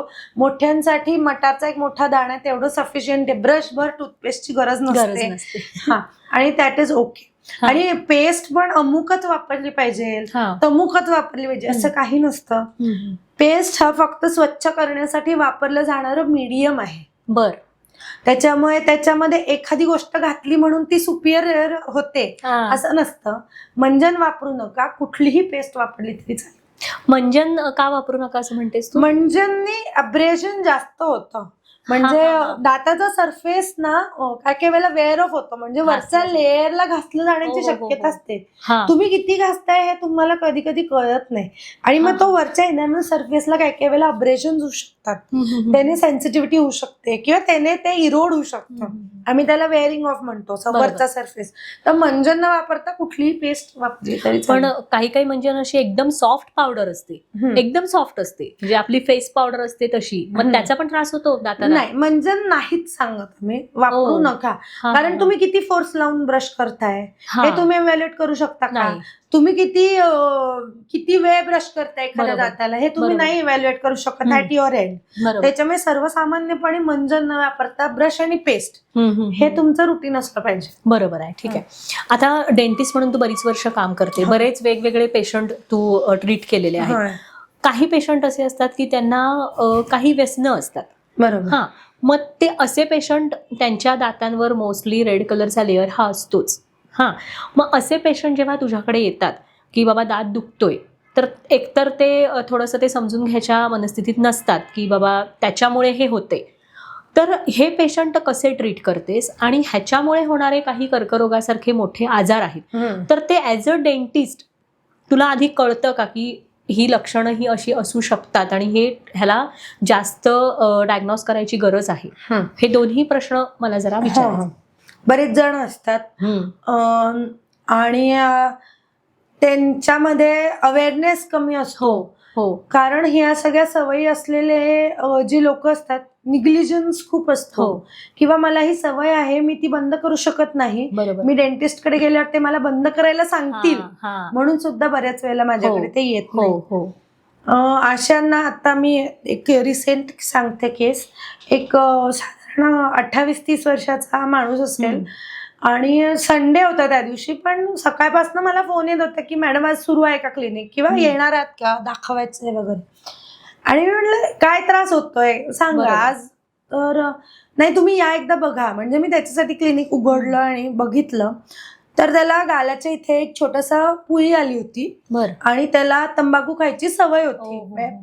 त्याच्यामुळे त्याला ती भीती कोणीतरी घातली होती की ती पुळी आली आहे म्हणजे तुला कसले तरी ही प्री कॅन्सरस हो, लिजन हो, किंवा हो, हो. कर्करोगाचं असू शकतं. बापरे. आणि तो इतका स्ट्रेसमध्ये होता की तो साधारण माझ्या आधी एक 4-5 ठिकाणी जाऊन जाऊन आला आला. होता कन्फर्मेशन साठी की हे नक्की काय आहे मला काय? सांगा. हा, हा, हा. आणि त्याने मग नंतर त्याचं काउन्सिलिंग केलं, ते काय डायग्नोस होतं ते त्याला मी सांगितलं. पण असं बऱ्याच वेळेला होतं. तर ज्या कोणाला अशा काही सवयी आहेत हम्म. किंवा फॉर दॅट मॅटर तुमच्या आजूबाजूचे फ्रेंड्स फॅमिलीज अशांना पण काही असतील तर तुम्ही 2-3 गोष्टींकडे लक्ष ठेवायला पाहिजे. पहिले तर ती सवय सोडण्याचा हो, प्रयत्न हो. करायला पाहिजे, म्हणजे सगळ्यात ते अगदी महत्त्वाचं. महत्वाचं हो. आहे. आणि ते नसेल होत तर पहिली गोष्ट म्हणजे तोंडात, गालावर, जिभेवर आतनं कुठे लाल किंवा पांढरा चट्टा नाहीये ना, हे तुमचं हो. तुम्ही आरशात बघू बघू शकता किंवा तुमच्या फॅमिलीचं तुम्ही चेक करू बरोबर. शकता, त्यांना सांगू शकता की असं काही कुठे दिसत नाहीये ना. असं दिसत असेल तर ते पहिले दाखवायला हवं. हो. दुसरी गोष्ट म्हणजे तुम्हाला तिखट खाताना कुठे हिरडीला किंवा गालाला चरचरत नाहीये ना, बर्निंग होत नाहीये ना, बर्निंग सेन्सेशन, ही दुसरी गोष्ट. बरोबर. तिसरी गोष्ट म्हणजे जे स्मोकिंग वगैरे असतं किंवा पान सुपारी त्यांच्यामध्ये स्पेसिफिकली तोंड उघडणं कमी नाही झालंय ना. हो हो हो. हा, म्हणजे आधी इतकं उघडत होतं आणि आता माझं तोंड उघडायचं जे कमी होतोय, तर हे कमी होत नाहीये ना. हे सगळं तुम्ही घरच्या घरी बघू शकता. आणि यातलं तुम्हाला जर काहीही जाणवलं स्वतःमध्ये किंवा तुमच्या ह्याच्या संबंधितांमध्ये, तर it is the first sign की तुम्ही ते डेंटिस्टला दाखवायला हवंय. बरोबर. जितक्या लवकर त्याचा डायग्नोसिस होईल तितक्या लवकर त्याची ट्रीटमेंट होऊ शकेल, तितकं आपण एक्सटेन्सिव्ह म्हणजे त्याच्या कॉम्प्लेक्सिटीकडे जाणार नाही. पुन्हा मी तेच सांगते. बरोबर. पण कॅन्सर सारखे जे मौखिक कर्करोग आहे तर तो खूप भीषण विषय आहे. म्हणजे खूप सिरियस आहे, त्याच्याबद्दल अवेअरनेस नाहीये. तर हे सगळं जर आपल्या तिथपर्यंत जायचं नसेल, त्या डेंजरस कॅन्सरचं हे सगळं तिथपर्यंत नसेल जायचं आणि तुम्हाला सवय असेल, तर या सगळ्यासाठी तुम्ही अवेअर असणं गरजेचं आहे. हे काही साईन्स आहेत जे तुम्ही घरच्या घरी तपासू शकता आणि तुम्ही डेंटिस्टकडे जायला हवं त्याच्यासाठी की to diagnose it in early stage. बरोबर. आता फॉर दॅट मॅटर अगदी काही केसेसमध्ये एखादा शार्प टूथ असतो किंवा तुटलेला दात असतो आणि तो बऱ्याच वेळेला आपल्याला इरिटेट करत असतो, टोचत असतो आणि सारखं तिथे तोंड येत असतं. कॉन्स्टंटली तोंड येणं हे सुद्धा एखाद्या वेळेला प्री कॅन्सरस लिजन असू शकतं. नॉन हिलिंग अल्सर म्हणतो आम्ही त्याला. मध्ये कुठल्याही कारणाने असेल की काड्या घालायची कवळी आणि त्याची तार टोचती एखाद्या ठिकाणी, किंवा तुटलेलं दात आणि त्याचा एखादा टोक आहे जे सारखं घासलं जात आहे, या सगळ्या गोष्टींनी पण, म्हणजे मला काही सवय नाहीये पण एक काड्या घालायची कवळी एक साधारण 10 वर्ष वापरतोय, त्याची तार मला सारखी टोचतीये. काही केसेसमध्ये हे सुद्धा कारण असू शकतं पुढे जाऊन त्याचं कॅन्सरस डेव्हलपमेंट होण्याचं. पुन्हा पुन्हा मी तेच सांगते, अवेअरनेस महत्वाचं आहे. आणि मेंटेनन्स साठी visiting your dentist once in a year हे लिस्ट आहे. म्हणजे that is the list you could do to have good smile आणि गुड ओरल हेल्थ. बरोबर. आता हे झालं आपल्या एका वेगळ्या पद्धतीच्या म्हणजे कॅन्सर ह्या विषयाबद्दलचं. बरेचदा असं होतं की लहान मुलं म्हटल्यानंतर आता कोणाच्याही घरात लहान मुलं असेल आणि आपण त्यांच्या घरी जाणार असू तर ऑब्व्हियसली आपण एखादं चॉकलेट घेऊन जातो त्याच्यासाठी. तर बरेचदा आई वडील पण पाहुण्यांना सांगतात की चॉकलेट तेवढं देऊ नका आमच्या मुलांना, त्यांचे दात खराब होत आहेत. मग हट्ट तर मुलं सोडणार नाही आहेत, त्यांना तर चॉकलेट अतिशय प्रिय असतं. तर ॲज अ पेरेंट आपण त्यांची कशी काळजी घेऊ शकतो की बाबा त्या पाहुण्यानं चॉकलेट आणलं तर त्याचं आपल्याला इन्सर्ट तर करू शकत नाही की बाबा नाही आमच्या मुलाला द्यायचं म्हणून, ते आपल्याला करता येत नाही. मग अशा वेळेला मुलांसाठी आपण काय करू शकतो की जेणेकरून बाबा त्यांची ही सवय पण थोडीशी कंट्रोलमध्ये राहील, कमी होणार नाही ती पण ती कंट्रोलमध्ये राहू शकते. आणि जर असं वारंवार दात त्यांचे खराब होणार आहेत ही भीती असेल तर आपण डेंटिस्टकडे त्यांना कसं न्यायचं, म्हणजे साधारण दर 2 महिन्यांनी न्यायचं का त्यांना? दर 2 महिन्यांनी वगैरे असं नाही. पहिली गोष्ट, माझी स्वतःची 3 वर्षाची मुलगी आहे, त्याच्यामुळे तिला कोणी भेटायला आलं किंवा बाहेर अगदी जाता जाता, सकाळची गोष्ट मी तिला शाळेला सोडायला चालले होते, काका पटकन समोरून आले, हे घे नारायणी तुझ्यासाठी, असं म्हणून त्यांनी 2 चॉकलेट हातावर ठेवले. इतकं सहज आहे आपल्याकडे ते देणं आणि हे सगळं. तर ह्याला आपण फक्त एक नियम आपल्या मुलांमध्येच लावायचा, आठवड्यातनं 1 दिवस तू ठरव, त्या दिवशी तू चॉकलेट खा. संडे आम्ही ठरवलंय, संडेला नारायणी तू चॉकलेट खाऊ शकतेस. हा त्या बरोबर. दिवशी मी तुला एक चॉकलेट देईन. बरोबर. तुला आठवडाभर काय जे मिळते तू आपण जपून ठेवूया आणि तुला हा. संडेला एक चॉकलेट मी त्यातलं मिळणार. तुला हवं ते दे हा आणि त्यानंतर मी ब्रश करेन. बरोबर. हा नियम आपण लावायला हवा. लावायला पाहिजे. आणि चॉकलेट हे बदनाम झालेत दात किडण्यासाठी. चॉकलेटने दात किडतातच, हा. पण चिप्स आणि बिस्किट खाल्ले हो. हे जास्त हो हानिकारक आहे. हो बिस्किटचा पुडा बसल्या बसल्या 4-5 बिस्किट तो मुलगा खातोय, होय. त्याच्यानंतर तो तसाच बसतोय, तो हा. बिस्किटाचा थर दातांवर तसाच राहतोय बरोबर. आणि मग त्याच्यामुळे दात किडू शकतो. हो हो हो हो. दात किडण्याचा 3 गोष्टी आहेत. तुम्ही काय खाताय, हम्म. ते किती वेळ तुमच्या दातावर आहे, बरोबर. आणि आणि ते स्वच्छ होतंय का नाही होतंय, म्हणजे किती वेळ तुमच्या दातावर आहे, ह्या 2 बरोबर. गोष्टी. तर आणि ते किती वेळा खाल्लं जाते, म्हणजे ते हा. लेअरिंग किती वेळा होतंय. हा हा. फ्रिक्वेंट स्नॅकिंग जे लहान मुलांमध्ये असतं, म्हणजे आता एक काहीतरी काय चिप्सचे 2 हे खाल्ले, 2 बरोबर. चिप्स खाल्ले, अर्ध्या पाऊण तासाने पुन्हा 2 बिस्किटं खाल्ली, हो पुन्हा थोड्या वेळाने पुन्हा ते उरलेलं चिप्सचं पाकिट खाल्लं. बरोबर. याच्यामुळे काय होतं, दातावरचा जो थर आहे अन्नकणांचा तो जातच नाहीये, हा तो बरोबर. तसाच राहतोय. बरोबर. आणि मग तो तसाच राहून राहून मग तिथे कीड लागायला सुरुवात होते. मी कधीच सांगत नाही गोड खाऊ नका, चॉकलेट खाऊ नका, प्रमाणात खा आणि सारखं सारखं खाऊ नका. बरोबर. आणि खाल्ल्यावर चूळ भरा किंवा हा. ब्रश करा. म्हणजे आता माझी मुलगी मला सांगते, मी चॉकलेट खाल्लंय आई, मला दात घासून दे. हा. हे तिला कळलंय की कळलंय. चॉकलेट खाल्ल्यावर दात घासायचे दात असतात किंवा किमान बाहेर असेल तर चूळ भरायची असते. हो बरोबर. एवढं जरी मुलांना कळलं तरी पण Control करू ते शकतो. कंट्रोल करू शकतो हम्म. डेफिनेटली. बरेचदा कसं होतं, ज्यावेळी आपले दुधाचे दात पडतात आणि नवीन दात यायला लागतात, हम्म. हा ही जी स्टेज असते ना, हम्म. पण दुधाचे दात पडल्यानंतर तिथं पोकळी निर्माण होते. होय. मग आधीचे आपल्या घरातली मोठी लोक म्हणायची की तिथे जीभ लावू नका, मग दात वाकडे येतात किंवा दातांची जी पोझिशन यायला पाहिजे तशी ती येत नाही. मग हे कितपत खरं आहे की जीभ तिथे लावल्यानंतर दात वाकडे येतात? जीभ लावणे हे बरोबर आहे. इरप्टिंग टूथला समजा काही एक्सटर्नल फोर्सेस आले तर त्याची पोझिशन थोडी चेंज होऊ शकते. त्याच्यामुळे जीभ न लावणे, सारखं बोटाने ते काय हलवणे, हे सगळ्या गोष्टी अवॉइड करायला हव्या. किंवा काही जणांना सवय असते असं ओठ चोखायची, त्या सवयीनी पण असं होऊ शकतं. बरं.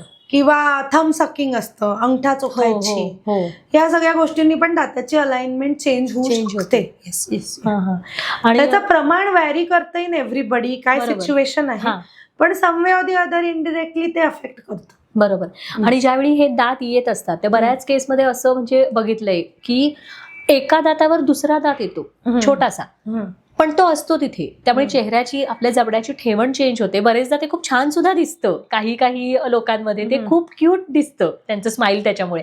पण असे जेव्हा एकामेकावर दात येतात ना, त्यावेळी त्या 2 दातांच्या मध्ये अन्नकण अडकायची शक्यता फार असते. मग त्या केसमध्ये तो दात काढणं गरजेचं असतं की काही वेगळे? आता ते कसं आलंय, म्हणजे आता समजा दुधाच्या दाताच्या मागनं परमनंट दात आला आहे आणि दुधाचा पडलाच नाहीये, आणि त्याचं आता प्रत्येक याचं टाइमलाईन असतं. म्हणजे जसं मी सांगितलं, पहिला दुधाचा दात हा 6व्या महिन्याला यायला सुरुवात होऊ शकते, तसंच दात पडण्याचं पण एक चार्ट आहे किंवा त्याचे टाइमलाईन्स आहेत. तर ह्या साधारण वयाच्या पुढे तो दात जर पडला नाहीये आणि त्याच्या मागनं दुसरा परमनंट दात आलाय, तर मग समोरचा दात आपल्याला काढायची गरज असते. अदरवाईज हे जे तुम्ही म्हणलात मध्ये अन्न अडकतंय, हे अन्न मध्ये अडकून तो मागचा येणारा परमनंट दात हे किडू शकतो आणि समोरचा दात हे खराब होऊ शकतो. बरोबर. तर ऍज अँड वेन जर असं काही असेल तर कन्सल्ट करून घेणं आणि गरज असेल तर काढणं, किंवा काय जी ट्रीटमेंट आहे. एखाद वेळेला परमनंट दातच पुढे मागे येतात, जबड्याची ठेवण लहान असते, व्ही शेप्ड असते, तर त्याच्यामध्ये काही काही वेळेला परमनंट दात सुद्धा पुढे मागे येतात कारण त्यांना यायला जागा नसते.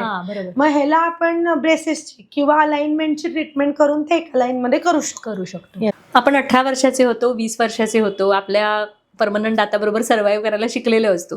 अचानक एक आगंतुक पाहुणा आपल्या आयुष्यात येतो, ती म्हणजे आपली अक्कलदाढ, की ज्याच्यावरनं आजकालच्या भाषेप्रमाणे आपल्याला ट्रोल केलं जातं की आता याला अक्कल आली, खऱ्या अर्थानं आली वगैरे वगैरे. पण हा जो आगंतुक पाहुणा असतो त्याच्याबरोबर आपण नाही मॅच करू शकत. एकतर त्याचा काय उपयोग आहे हे आपल्याला कळत नाही, एकतर ते एकदा खाचीत असते एकदम, त्यामुळे त्याच्यानं आपल्याला चावता पण येत नाही, बरं त्याचं काय करायचं कळत नाही, आणि बरेचदा ती त्रासदायकच असते कारण बाकीच्या दाढांना त्याच्यामुळे त्रास होतो किंवा आपल्यालाही ती टोचत असते. आणि बऱ्याच केसेसमध्ये असं असतं की ती जाऊन काढावी लागते. अक्कलदाढ म्हणजे 32 दात जे आहेत 28 असतात आणि ते जे नंतरची येतात 4 वर 2 सगळ्यात शेवट आणि खाली हो. 2 ती अक्कलदाढ असते. ती साधारण इरप्शन टाइमच त्याचा 18व्या वर्षानंतर असतो. बर. आता काय झालंय विथ इव्होल्युशन बऱ्याच गोष्टी चेंज होत गेल्यात. म्हणजे जशी आपल्याला आधी शेपूट होती काही कित्येक हा. एक वर्षांपूर्वी आणि बरोबर. असं ती त्याचा वापर नाही झाला आणि मग ती आता नाहीशी झाली आहे. हो. तसंच अक्कलदाढीचं कसं झालंय असं आहे की सायन्स म्हणतं की आपल्या जबड्याचा जो साईज आहे तो कमी होत चाललाय. बरं. त्याच्यामुळे ही जी शेवटची दाढ आहे तिला यायला जागाच मिळत नाहीये. कारण आपल्या खाण्याच्या पद्धती वेगळ्या आहेत. बरोबर. आधीच्या वेळी आधीची माणसं कच्चं जास्त खात होती हो. किंवा त्यांचं खाण्याचं जे व्हेज नॉनव्हेज जे काय होतं कच्च्याचं प्रमाण जास्त जास्त. होतं. इवन जे नॉनव्हेज खात होते त्यांचं रफ खाणं हा, होतं. म्हणजे हा. तितकं रिफाईंड फूड नव्हतं. म्हणजे जे प्रोसेस्ड फूड कमी होतं. बरं. तर ह्या सगळ्यामुळे जबड्याचा साईज कमी कारण त्याचा वापर तेवढा राहिला नाही. आणि मग कित्येक दशकांपासून म्हणजे हळूहळू हे काय 10-20 वर्षाची गोष्ट नाहीये. ही इव्होल्युशनचा भाग आहे आणि जबड्याचा साईज थोडा छोटा होतोय आणि त्यामुळे ती शेवटची येणारी दाढ आहे तिला जागाच उरत नाहीये. मग ती काही वेळेला तिरकी येते, बाहेरच्या बाजूला येते, आडवी येते कारण तिला वर यायला जागाच नाहीये आणि म्हणून ती त्रास देते. ज्यांचा जॉ साईज चांगला असतो त्यांच्या त्या अजूनही चांगल्या येतात. बरं. हा, पण त्याचं प्रमाण आता कमी झालंय. बऱ्याच साधारण 100 पेशंट असतील तर त्यातल्या 80% लोकांमध्ये एखादी तरी अक्कलदाढ जी असते जी तिरकी आलेली असते किंवा अर्धवट आलेली असते, एकच टोकवर आलेलं असतं आणि मग तिथे अन्न अडकत असतं, असं सगळं होत असतं. तर जर ती वाकडी असेल, तिरकी असेल तर मोस्टली ती काढलेली बरी. कारण ती समोरच्या दाताला पण त्रास देऊ शकते. म्हणजे तिथे अन्न अडकू शकतं आणि कुठेही अन्न अडकलं की तिथे कीड लागू शकते. म्हणून ती आपण काढायला सांगतो. आणि अगदी प्रॅक्टिकली म्हणजे टेक्निकली बोलायचं झालं तर अक्कलदाढ आपण तेवढी खायला वापरतही नाही आता.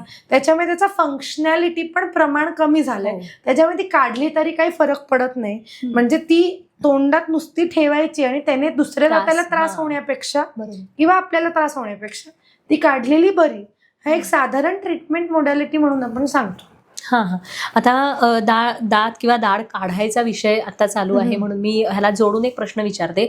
बरेचदा असं ऐकलं जातं की दात जेव्हा आपला किडतो, दुखतो, आपण पेन किलर घेतो, पण डॉक्टरकडे जाऊन ती दाढ किंवा दात काढायचा म्हटल्यानंतर बरीच लोक असं म्हणतात की अरे ते काढू नको, दात ते त्यांना नजर कमी होते, किंवा मग दात किंवा दाढ काढताना कानात आवाज येतो खूप आणि त्याचा त्रास होतो, म्हणजे कानाच्या शक्तीवर पण त्याचा ऐकण्याच्या शक्तीवर प्रभाव पडतो असं लोक सांगतात आणि त्यामुळे लोक दात काढायला किंवा दाढ काढायला जात नाही. मग हे कितपत खरं आहे? म्हणजे दृष्टीचा आणि दात काढण्याचा डिरेक्टली काही संबंध आहे का? हे आधी कसं होतं म्हणजे आतापासून एक साधारण 40-50 वर्षांपूर्वी कदाचित, तेव्हा डेंटिस्ट हा फक्त दात काढणे, त्या या डेंटिस्ट्री फील्डमध्ये तितके ट्रीटमेंट मोडॅलिटीज नव्हत्या, तितकं अवेअरनेस आपल्याकडे नव्हतं. त्याच्यामुळे दात काढणे हा एक मेजर ट्रीटमेंट ऑप्शन असायचा. रूट कनाल वगैरे तितके प्रगल्भ नव्हते. दात वाचवण्याकडे कल नव्हता, दात काढण्याकडे कल होता. तर तेव्हा काय व्हायचं, साधारण हे दात खराब वगैरे व्हायचे ते 40ला वगैरे आणि मग तेव्हा डेंटिस्टकडे जावं लागायचं आणि ते दात काढले जायचे. बरोबर. आणि साधारण त्याच दरम्यान 40ला चष्मा लागायची पण वेळ यायची. आणि मग ते कोइन्सिडन्स असतो तो की ते साधारण एकाच वेळेला होतं म्हणून ते कुठेतरी गैरसमज तो समाजात तयार झालाय की मी असं केल्याने माझी नजर कमी होते. असं काही नसतं. डोळ्याच्या नसा वेगळ्या असतात, दाताच्या वेगळ्या असतात. दात काढल्याने तुमचे दृष्टीला काहीही होत नाही. मग जी माणसं कवळी घालतात किंवा बचई वापरतात ती तर अंधी असायला हवी. म्हणजे त्या जर लॉजिकली आपण बघायला गेलो त्याच्यामुळे तो एक गैरसमज आहे, तसं काही नसतं. आणि ज्यावेळी प्रेग्नन्सी हा जो काळ खूप महत्वाचा असतो प्रत्येक स्त्रीसाठी, त्या दरम्यान डेंटल ट्रीटमेंट करू नये असा पण एक समज आहे. मग ह्याचा खरंच काही संबंध आहे का? म्हणजे प्रेग्नन्सी आणि डेंटल ट्रीटमेंट ह्याच्यामध्ये काय तुम्ही सांगू शकाल? ह्याच्यामध्ये 2 गोष्टी असतात. ड्युरिंग प्रेग्नन्सी तुमचे हॉर्मोन लेवल्स खूप चेंजिंग असतं, बरोबर. हे असतं. त्याच्यामुळे काही काही वेळेला हिरडीमध्ये तुम्हाला सूज येणे, हिरडीतनं रक्त येणे, ह्या कॉमन गोष्टी असतात. तर त्या असं काही होत असेल तर ते सहन करण्यापेक्षा तुम्ही ते दाखवून त्याची ट्रीटमेंट केलेली बरी. आणि प्रेग्नन्सी ड्युरिंग ट्रीटमेंटचं जर म्हटलं तर ट्रीटमेंट आपण का बरं थोडीशी टाळतो, कारण एक्सरे वगैरे आपल्याला घेता येत नाही. म्हणजे घेता येत नाही म्हणजे कॉन्ट्राइंडिकेशन नाहीये, म्हणजे अगदीच घेऊ नये असं नाही. तुम्ही प्रिकॉशन घेऊन त्याला एक कोट असतो एक, म्हणजे तो आपण घालून की तुमचं फिटस कव्हर होतं त्याच्यातनं आणि एक्सरेचे रेस तिथपर्यंत जात नाही, ते हार्मफुल असतात. खरं तर डेंटल एक्सरेचा डोस अतिशय कमी असतो, पण तरीही तो जर इमर्जन्सी नसेल तर आपण कशाला त्याच्याशी एक्सपोज व्हायला हवं आपण, आणि ते पोटातलं बाळ, म्हणून आपण ते अवॉइड करतो किंवा आपण कॉन्झर्वेटिव्हली ट्रीट करायचा प्रयत्न करतो. सेकंड ट्रायमिस्टर म्हणजे 3 महिने पूर्ण झालेत आणि 6व्या महिन्याच्या आधी म्हणजे 4था, 5वा, 6वा महिना हा साधारण सेफ समजला जातो, की म्हणजे तुम्हाला ट्रीटमेंट करायचीच असेल तर साधारण तुम्ही या दरम्यान करू शकता ट्रीटमेंट. म्हणजे अगदीच प्रेग्नन्सीमध्ये ट्रीटमेंट करायचीच नाही असं काही नसतं. इमर्जन्सीमध्ये म्हणजे अगदी तुम्हाला एक्सरे जरी काढायला लागला तरी भरपूर प्रोटेक्टिव्ह हे असतात गोष्टी, ते आपण वापरून ते ट्रीटमेंट आपण करू शकतो. म्हणून ते आहे, पण करू शकत नाही असं काही नाही. दात हे कॅल्शियम पासून बनलेले असतात, तर तू काही स्पेसिफिक असं सांगू शकतेस का मला की हे फूड खाल्ल्यामुळे दात मजबूत होऊ शकतात असं काही? नाही, असं काही नसतं. दात कॅल्शियमने जरी बनलेले असले तरी जेव्हा दात तुमच्या तोंडामध्ये येतो तेव्हा त्याची डेव्हलपमेंट पूर्ण झालेली असते. माझा दात किडलाय आणि म्हणून मी कॅल्शियमच्या गोळ्या घेतल्याने तो दात भरून येत नाही. दाताची जखम किंवा दाताची कीड ही अशी गोष्ट आहे जी भरून येत नाही, तुम्हाला ती काढावी लागते. म्हणजे कीड काढावी लागते, ते किडेची ट्रीटमेंट करावी लागते. मला 2-3 दातांना कीड लागली आणि मी कॅल्शियम सप्लिमेंट्स घेते, it doesn't work like that.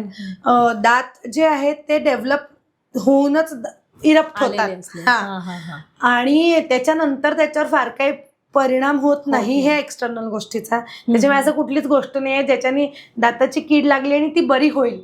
त्याचं कुठलंच फूड नाहीये किंवा मेडिसिन पण नाहीये फॉर दॅट मॅटर.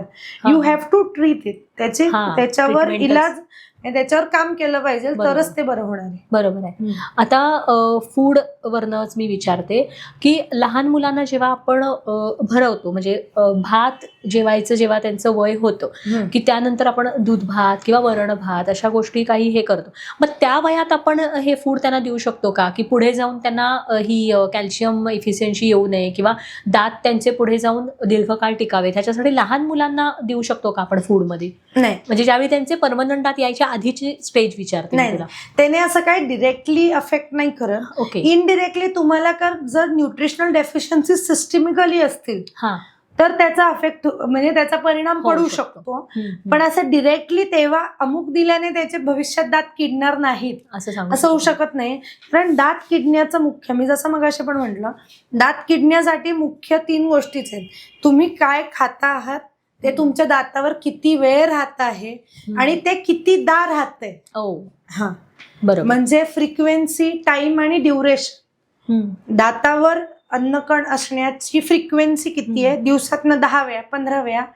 ते दातावर किती वेळ आहे, 5 मिनिटं 10 मिनिटं, आणि ते काय प्रकारचं आहे, चिकट आहे, चिटकून राहणार आहे, स्वच्छ होणार आहे, ह्याच्यावर दात किडणे न किडण्याचा परिणाम पडतो. कुठलीही गोष्ट खाण्याने किंवा न खाण्याने असं काही त्याने आपण करू शकतो. आता किडीचं तू बोललीस, बरेचदा काय होतं की आपल्याला समजतं की एखादा दाढीत तो खड्डा दिसतो आपल्याला नॉर्मल डोळ्यांनी सुद्धा, मग तिथं बाबा तिथं आहे, मग काही लोक काय करतात, लवंग तेल टाक किंवा लवंगच ते धर की जेणेकरून दुखत असेल तर ते कमी होईल. तर हे खरंच त्याचा परिणाम होतो का? म्हणजे आधीची लोक ही करत असतील, नाही म्हणत नाही, पण खरं तो परिणाम होतो? लवंग तेल म्हणजे युजिनॉल ऑइल असतं, त्याच्याने नमिंग होतं, म्हणजे आता बधिरता येते तिथे, पण त्याने कीड बरी होत नाही. त्याने तात्पुरतं दुखणं कमी होतं. म्हणजे पेन किलर सारखं काम करतं ते. इलाज नाही होत. जसं मी तेच म्हणते सारखं की कीड ही कुठल्याच गोष्टीने भरून येऊ शकत नाही. ओके. कीड लागलेली काढायला. दातावरची, ती कीड त्याचा इलाज करायला हवा, ती कीड काढायला हवी, ती कीड स्वच्छच करावी लागते.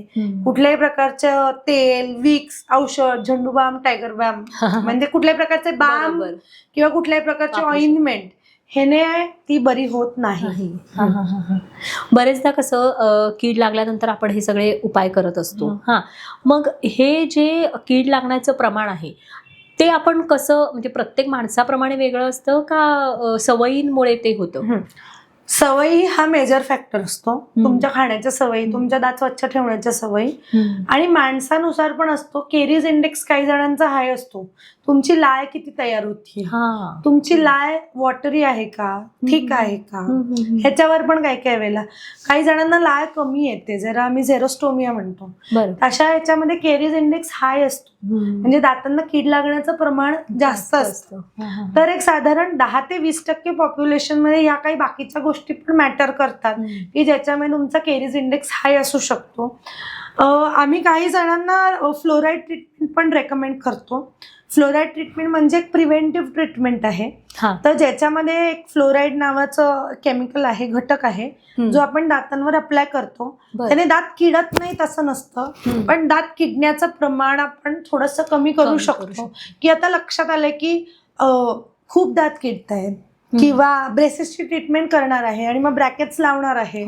तर म्हणजे माझ्याकडे माझा एक प्रोटोकॉल आहे की जे कोणी पेशंट आहेत ज्यांची मी ब्रेसेसची ट्रीटमेंट सुरू करणार आहे त्याच्या आधी मी त्यांचे दात स्वच्छ करून देते. त्याच्यानंतर त्याला फ्लोराईड ऍप्लिकेशन करते, जेणेकरून काय होतं, ब्रेसेस नंतर तुमचं दात स्वच्छ ठेवणं थोडं कॉम्प्रोमाइज होऊ शकतं. कारण त्यात अन्न अडकतं ब्रेसेस मध्ये, मग त्याच्यामुळे तुमचे दात किडू नये म्हणून आम्ही फ्लोराईड ट्रीटमेंट एक आधी रेकमेंड करतो. म्हणजे ते माझ्या स्टेप्स मध्येच आहे. त्याच्यामुळे तुमचं प्रमाण जे आहे ते आपण कमी करू शकतो, प्रोव्हाइडेड तुम्ही बाकी सगळ्याची पण काळजी घेताय. म्हणजे मी फ्लोराईड ऍप्लिकेशन केलंय आणि मी ब्रशिंग करणं बंद केलंय तर it is not going to help. बरोबर, ते फक्त एक ऍडजेक्टिव्ह एक्स्ट्रा मेजर आपण घेऊ शकतो. बरेचदा आपण जाहिरातीमध्ये असं बघतो की जास्त गरम खाल्ल्यानं किंवा जास्त थंड पेय पिल्यानंतर दातात सळक येते आणि मग एखादी टूथपेस्ट वापरल्यानंतर ते बरं होतंय. तर हे कितपत खरं आहे? नाही, कशामुळे सळसळत आहे किंवा सणक येते हे इव्हॅल्युएट करणं गरजेचं असतं. बरोबर, दात दात किडलेला असेल तरी सुद्धा तुम्ही थंड पिल्याने किंवा त्याच्यामुळे पण दुखू शकतो, म्हणजे कळ जाऊ शकते. दाताचा वरचा इनामलचा सरफेस असतो, म्हणजे सगळ्यात बाहेरचा जो असतो तो जरा वेअर आउट झाला असेल किंवा तो कुठेतरी तुटला असेल, घासला गेला असेल आणि आतला सेकंड लेअर दाताचा तो एक्सपोज झाला असेल आणि तेव्हा जर तुम्ही काही थंड वगैरे घेतलं तर त्याने सुद्धा सणक जाऊ शकते. त्याच्यामुळे कारण काय आहे, प्रत्येकालाच एक उपाय देऊन चालत नाही किंवा एक इलाज नसतो. तर जर अमुक पेस्ट वापरल्याने तुमची दात दुखणं किंवा दातातलं सळसळणं कमी होतं असं नाहीये. कशामुळे सळसळत आहे त्याच्यानुसार त्याची ट्रीटमेंट डिफर करते, वेगळी असते. आता तू डेंटल इम्प्लांट करतेस. बरेचदा आधीच्या काळात आपण आजी आजोबांच्या बघत होतो की त्या कवळ्या असायच्या, त्या रात्रीच्या त्या घासून नीट एखाद्या पाण्यामध्ये ठेवायच्या डबीमध्ये, दुसऱ्या दिवशी परत त्या घासून लावायच्या. बरोबर. आत्ताच्या काळात आपण असं बघतो की कवळी हा प्रकार थोडासा कमी झालाय.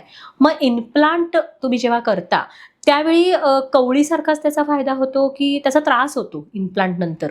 नाही, इम्प्लांट नंतर त्रास वगैरे असं काही होत नाही.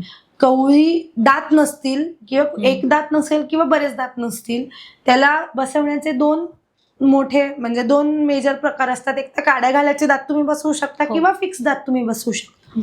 मग याच्यामध्ये कवळी जी आहे मग ती पूर्ण कवळी किंवा आंशिक कवळी, म्हणजे 4 दात नाहीये 4 दातांची कवळी किंवा पूर्ण दात नाहीयेत तर पूर्ण कवळीचा संच, असे हे 2 प्रकार आहेत. काड्या घालायचे दात या प्रकारात येणार आहे. फिक्स दात जर आपल्याला बसवायचे असतील तर फिक्स दातांमध्ये आपण इम्प्लांटद्वारे फिक्स दात बसवू शकतो. आणि आता आपल्याकडे इतक्या चांगल्या पद्धतीचे इम्प्लांट्स आहेत आणि इतक्या चांगल्या पद्धतीचे कॉम्पोनंट्स आहेत त्याचे की तुमचा पूर्ण दाताचा संच वरचा आणि खालचा आपण इम्प्लांटद्वारे फिक्स बसवू शकतो, जे तुमचे नॅचरल दातांसारखेच दिसतात. नॅचरल दातांसारखीच ऑलमोस्ट त्याची एफिशियन्सी असते. म्हणजे आता समजा सगळे दात नाही आहेत आणि त्यांना दात बसवायचे आहेत, तर कवळीनी त्यांची खाण्याची एफिशियन्सी म्हणजे नाव दे आर ॲट 0%. ओके. आता ते 0% चू नाही, खाऊच नाही शकत, हो.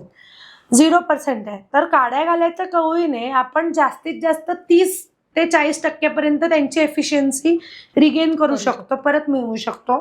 जर आपण इम्प्लांटद्वारे सगळे दात फिक्स बसवले तर आपण साधारण 75 to 80% पर्यंत त्यांची च्युइंग एफिशियन्सी परत आणू शकतो. अरे वा. अगदी गमतीत माझा नवरा म्हणतो की देव दाताचे 2 संच देतो आणि तिसरा संच आहे, ते दोन्ही निकामी झाल्यावर तिसरा जो फिक्स दातांचा संच आहे तो आम्ही देतो. येस. तर त्याच्यामुळे इम्प्लांट आणि ते सगळे ऍडव्हान्समेंट्समुळे आपण खूप चांगल्या पद्धतीने सगळे दात व्यवस्थित बसवू शकतो. एक काकू आहेत पेशंट आमच्या आणि त्यांचे सगळे दात बरेच हलत होते आणि काय काय प्रॉब्लेम्स होते आणि मग त्यांचे आपण इम्प्लांटद्वारे वरचे खालचे दात फिक्स बसवले आणि म्हटलं काय काकू पहिल्यांदा खाणार तुम्ही, तुमचं ट्रीटमेंट आता पूर्ण होत आहे. ते म्हणले आमच्या भिशीचा ग्रुप आहे आणि नेहमी मी आधी त्यांच्यासोबत जायचे आणि मला खाता यायचं नाही त्यांच्यासोबत जाताना, तर कुठला तरी एक स्वीट मार्ट मधलं जलेबी आणि फाफडा आहे ते मी पहिले जाऊन खाणार आहे असं त्यांनी मला सांगितलं होतं. त्याच्यामुळे तुमची एफिशियन्सी खूप चांगल्या पद्धतीने आपण रिस्टोर करू शकतो. रादर या ट्रीटमेंटलाच आपण फुल माउथ रिहॅबिलिटेशन म्हणतो. रिहॅबिलिटेशन म्हणजे जसं आधी होतं फंक्शनली आणि एस्थेटिकली, म्हणजे दिसणं आणि त्याने काम करणं, हे दोन्ही पण आपण रिस्टोर करतो. तर आपण हे खूप चांगल्या पद्धतीने आता करू शकतो. म्हणजे आधीची भीती होती ते रात्री दात काढून कसे दिसतात, आता ती ट्रीटमेंट 5 ते 10% आली आहे. मेजरली आपण आता फिक्स दातांकडेच वळतोय. एफिशियन्सी खूप चांगली असल्यामुळे त्याने जास्त सक्सेसफुली पेशंट च्यू करू शकतात, खाऊ शकतात. आता डेंटिस्ट म्हणून तू बरीच वर्ष काम करतेस, बऱ्याचदा सामाजिक भान आपल्याला ठेवायला लागतं की आपण डेंटिस्ट म्हणून काम करतो, तर हे फील्ड तुझं आहे आणि ते प्रत्येकाच्या पर्यंत जाणारं फील्ड आहे. बरोबर. तर सामाजिक जबाबदारी म्हणून तू ॲज अ डेंटिस्ट काय करतेस की जेणेकरून तुझं एक नाव पण एस्टॅब्लिश होईल आणि समाजाला तुझ्या नॉलेजचा उपयोग होईल? तर आता बऱ्याच ठिकाणी मी स्वतः डेंटल कॅम्प्स घेते. ओके. त्याच्यामध्ये आपण इव्हॅल्युएशन करतो. तुमच्या दातांचा एक साधारण ग्रॉसली सांगू शकतो की अमुक दात किडले आहेत किंवा इतकं तुम्हाला ट्रीटमेंटची गरज आहे. हे आपण पब्लिक प्लॅटफॉर्म्सवर करू शकतो, म्हणजे स्कूल्स आहेत, कॉलेजेस आहेत किंवा सोशल ग्रुप्स आहेत, तर ते मी रेग्युलरली करते. आता रिसेंटली एका शाळेमध्ये 4थी ते 6वीच्या वर्गासाठी चेकअप केलेला. तर ह्या दरम्यान ना पक्के दाढा आलेले असतात आपल्या पहिल्या, ज्या 6व्या वर्षानंतर येतात आणि बऱ्याचदा त्या माहितीच नसतात की या पक्क्या आहेत. पालकांना वाटतं की ह्या दुधाच्याच आहेत आणि ह्या पडणार 2-3 वर्षांनी आणि त्या किडल्या तरी त्याच्याकडे लक्षच दिलं जात नाही. म्हणजे ते इतकं डिस्टर्बिंग होतं बघणं की त्या एज ग्रुपमध्ये कितीतरी असे जण होते ज्यांच्या पक्क्या दाडांना कीड लागली होती आणि ते त्यांचे आयुष्यभर म्हणजे 80व्या वर्षापर्यंत त्या दाडांनी त्यांना खायचंय. तर त्या प्रत्येकाला मी असं लिहून दिलं होतं, urgent treatment required, permanent teeth are carious, म्हणजे तुमचे पक्के दाढा किडलेले आहेत आणि हे पालकांपर्यंत पोहोचणं गरजेचं असतं. कारण बरेच वेळेला आपल्याला वाटतं हे काय पडणारे दात आहेत, ह्याचं काय करायचंय की ह्याला कशाला ट्रीटमेंटची गरज आहे. पण तेच म्हणजे ह्याच्यासाठी आम्ही बऱ्याच अवेअरनेस कॅम्पेन्स घेतो आणि त्याच्यानंतर असे हे पण असतात, म्हणजे वेडेवाकडे दात किंवा काही काही जणांमध्ये गैरसमज असतात की एखादा दात निघालाय, पडलाय किंवा काढावा लागलाय काही कारण असतं आणि मग तो बसवलेलाच नसतो. मग ते over a period of time काय होतं ना, तिथली अलाइनमेंट पूर्ण चेंज होते. कारण आता समजा मधला दात नाहीये तर त्याच्या आजूबाजूचे दोन्ही दात तिथे थोडेसे सरकतात, ती मधली जागा कमी होते. मग त्या बाजूला जसं वरच्या दाताशी त्याचं कनेक्शन असायला हवं ते कुठेतरी डिस्टर्ब होतं आणि इन जनरल त्या बाजूने खाण्याची एफिशियन्सी कमी होते. तर हे काय लगेच 5 दिवसात 5 महिन्यात होत नाही, over a period of time होतं. पण हा अवेअरनेस क्रिएट करणं गरजेचं असतं. म्हणून बऱ्याच ठिकाणी आता मध्ये मी एका मोठ्या किटी ग्रुपमध्ये त्यांनी बोलवलं होतं मला की तुम्ही मला सांगा दात बसवण्याचं म्हणजे एक लेक्चर घ्या म्हणून असं. मग त्याच्यामध्ये पण लोकांना अच्छा आपण असं करू शकतो किंवा हे करायला हवं आहे, अशा बऱ्याच गोष्टी असतात. तर या वेगवेगळ्या प्लॅटफॉर्म्स थ्रू तो अवेअरनेस क्रिएट करणं पण एक खूप मोठा भाग आहे मला असं वाटतं माझ्या प्रोफेशनचा. बरोबर. आता सुरुवातीला मी तुला प्रश्न विचारला होता की डेंटल एन्झायटी. आता मोस्टली डेंटिस्टकडे न जाण्याची 2 महत्वाची कारणं असतात. एक म्हणजे डेंटल एन्झायटी जी प्रत्येकामध्ये असते, आणि दुसरा एक महत्वाचा विषय असतो की ती ट्रीटमेंट महागडी असते, ती बरोबर. खिशाला परवडत नाही. बरोबर. तर ह्याच्यावर तू काय सांगू शकतेस की खरंच हे आहे का की ती ट्रीटमेंट फार महाग असते आणि म्हणून लोक जात नाहीत डेंटिस्टकडे? नाही, ह्याला ना म्हणजे हा मला बऱ्याच वेळेला बरेच जण विचारतात हो. हे. तर मी ना याच्यात नेहमी सांगते की युअर निग्लिजन्स इज एक्सपेन्सिव्ह. म्हणजे तुम्ही जे इग्नोर करता आहात, तुम्ही जे टाळता आहात, त्याच्यामुळे तुम्ही ते महाग करता आहात, त्याच्यामुळे ते महाग होतंय. अगदी साधं सांगायचं झालं तर एक दाढ आहे, त्याला एक छोटासा नॉर्मल काळा डॉट आहे, किंचितचा खड्डा आहे, तिथे अन्न अडकतंय, मला कळतंय तिथे काहीतरी अन्न अडकायला लागलंय, पण ते मला दुखत नाहीये. एक माणूस असतो की ते दुखायची वाट बघत नाही, तो खड्डा आहे तिथे अन्न अडकते म्हटल्यावर डेंटिस्टकडे जातो. डेंटिस्ट एक्सरे मध्ये बघतो कीड छोटीशी आहे, ते कीड स्वच्छ करून तिथे सिमेंट भरतो, काय जे असेल ते फिलिंग करतो, रेस्टोरेशन करतो. आणि दुसरा एक कॅटेगरी असते की ते म्हणतात की काय अन्नच अडकतंय, सोडून देतात. अन्न अजून अडकत राहतं आणि ती ट्रीटमेंट वाढत जाते, मग तो दात रूट कनालला जातो, ते तेव्हा माझ्याकडे येतात. मग ते एक साधारण एक्स अमाऊंटचं जे रेस्टोरेशन किंवा फिलिंग आधी मी केलं असतं ते आता रूट कनाल मध्ये तो दात गेलेला असतो, त्याच्यामुळे त्याचा खर्च वाढतो, कारण ती ट्रीटमेंटच बदलते. बरोबर. काही काही हुशार असतात जे तेव्हाही माझ्याकडे येत नाहीत. अगदी तो दात तुटलाय आणि आता असा मोठा हनुमान तयार झालेला आहे आणि मग येतात, मग तो काढावा लागतो दात आणि मग पुन्हा नवीन दात बसवायचा खर्च त्याच्यापेक्षा जास्त असतो. आणि मग ते तेव्हा म्हणतात की नाही डेंटिस्ट्री महाग आहे. पण तुम्ही कुठल्या स्टेजला माझ्याकडे येत आहे त्याच्यावर तुमचं ट्रीटमेंट अवलंबून असतं आणि त्यानुसार ते ट्रीटमेंट चार्जेस असतात. हे कळायला हवंय. बरोबर. नुसतं महाग आहे किंवा वेळ खाऊ आहे असं काही नाहीये. तर कुठल्या स्टेजला तुम्ही अप्रोच होताय, कुठल्या स्टेजला मला इंटरव्ह्यू करू देताय, कुठल्या स्टेजला मी ट्रीटमेंट करते, त्यानुसार त्याचे एक्सपेन्सेस असतात. आणि दुसरं म्हणजे ना, आता समजा माझा हात वगैरे मोडलाय, पाय मोडलाय, त्याला कसं होतं, डॉक्टर सांगतात प्लास्टर घातलंय, 3 महिन्यांनी प्लास्टर काढू, पण काय जड उचलू नको, खूप वयाला जाऊ नकोस, तुम्ही काळजी घेता ना. पण दातामध्ये कॅप बसवले म्हणल्यावर दुसऱ्या दिवशी जाऊन नॉनव्हेजची हाडं फोडून बघणारच. बरोबर आहे. म्हणजे हा जो काय ऍटिट्यूड असतो डेंटल ट्रीटमेंटच्या बाबतीत, तिथे मग तुम्ही तर नाही विचार करत की आपण जरा काळजी घ्यायला हवी. हे दाताचं आपण काम केलंय, म्हणजे काम केलंय की नाही त्याचं बघायला जातात. पण ते हा नाही विचार करत की ह्याचं आपण काम केलं आहे म्हणजे त्याची पण आपण काळजी घ्यायला हवी आहे. की मी एकदा तिथं काहीतरी बसवून आलोय आणि नंतर मी त्याच्याकडे बघणारच नाही किंवा मी कसंही करेन, असं नसतं. बरोबर. जेवढी तुम्ही काळजी, तो पण तुमच्या शरीराचा एक अवयव आहे, भाग आहे, तो फक्त दुखल्यावरच जाणवतो की भाग आहे असं न करता तो आहे आणि त्याची आपण काळजी घ्यायला हवी. हे एक जनरल नोशन थोडंसं चेंज व्हायला हवं. बरोबर आहे. मध्ये सोशल मीडिया स्क्रोल करताना पटकन तुझी रील डोळ्यासमोर आली, त्याच्यामध्ये काहीतरी लेझर ट्रीटमेंट बद्दल होतं. आता आपण डिजिटल डेंटिस्ट्री बद्दल वगैरे मगाशी बोललो, तर हा काही नवीन प्रकार आहे का डेंटिस्ट्री मधला? लेझरनं काय ट्रीटमेंट असतात? लेझर म्हणजे एक प्रकारचं स्पेसिफिक वेव्हलेंथचं लाईट यूज करून आपण बऱ्याच गोष्टी करू शकतो. तर ती ऍडव्हान्स ट्रीटमेंट्स मध्ये येतं ते. म्हणजे तर आता जे मी सुरुवातीला म्हटलं की पेनलेस इंजेक्शन द्यायचंय मला, म्हणजे इंजेक्शन टोचताना ते दुखतं, ते पण मला कमी व्हायला हवंय. तर मी काय करेन, माझ्याकडे लेझर आहे, त्याने त्या लाईटनी मी तो एरिया थोडासा नम करेन आधी आणि मग मी इंजेक्शन देईन, म्हणजे मग ते इंजेक्शनचं दुखणं पण कमी होईल. किंवा प्री कॅन्सरस लिजन्स आपण जे म्हणतो की म्हणजे पांढरा चट्टा आहे किंवा काय आहे, तर त्याला एका विशिष्ट वेव्हलेंथचे लाईट जर आपण वापरले, म्हणजे आम्ही ते यूज करतो, त्याच्याने ते आपण हील करू शकतो, बरं करू शकतो अर्ली स्टेजेसमध्ये, ते वाढू नये म्हणून. हे लेझरचे बेनिफिट्स असतात.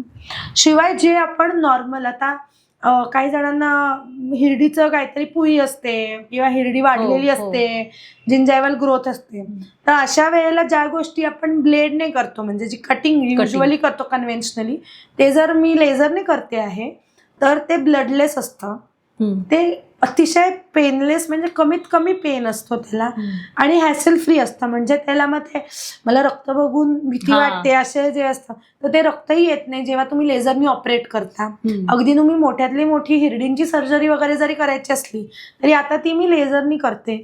त्याच्यामुळे तिथे रक्त येत नाही, हिलिंग फास्ट होतं आणि पेशंट कम्फर्ट असतो, पेशंट कम्फर्टेबली बसू शकतो. किंवा व्हाईटनिंग, टीथ व्हाईटनिंगचं एक पण सध्या खूप आहे, तर ते सुद्धा आपण लेझरने करू शकतो, ज्याच्यामुळे टीथ व्हाईटनिंगचे जे काही साईड इफेक्ट्स आहेत ते आपल्याला मिनिमम ठेवता येतात. ते पेरॉक्साईड फ्री असतं, त्याच्यामुळे तुमचे दात तुम्हाला व्हाईटनिंग करून हवे तसं आपण करू शकतो आणि सेन्सिटिव्हिटी वगैरे काही होत नाही. तर या सगळे बेनिफिट्स आहेत जे आपण लेझर मार्फत, म्हणजे we can use it as an additional tool to enhance dentistry. बरोबर बरोबर. आता हे म्हटलीस तू आता की व्हाईटनिंग, तर व्हाईटनिंग जेव्हा करतो आपण तर त्याचं ड्युरेशन काय असतं? की समजा एखाद्याचे दात फिक्कट पिवळे आहेत आणि ते व्हाईटनिंग ट्रीटमेंट त्यानं घेतली आहे तुझ्याकडनं, तर ते किती दिवसापर्यंत ते तो जो इफेक्ट आहे व्हाईटनिंगचा तो टिकू शकतो दातांवर? आता व्हाईटनिंग नंतर ही एस्थेटिक प्रोसिजर असते. व्हाईटनिंग म्हणजे दातांचं सुंदर दिसण्यासाठी. ती तुमच्या दाताचं बेस शेड काय आहे त्याच्यावर ते अवलंबून असतं. बरोबर. तुम्हाला किती शेड व्हाईट हवं आहे ते तुम्ही किती केलं आहे त्याच्यावर ते अवलंबून असतं. ते किती दिवस टिकेल ते सरसकट आपल्याला सांगता येत नाही. एखाद्या माणसाचे खूप पिवळे असतील तर ते आपण कमी पिवळ्याकडे येऊ शकतो आणि ते काही दिवस तसे राहू शकतात.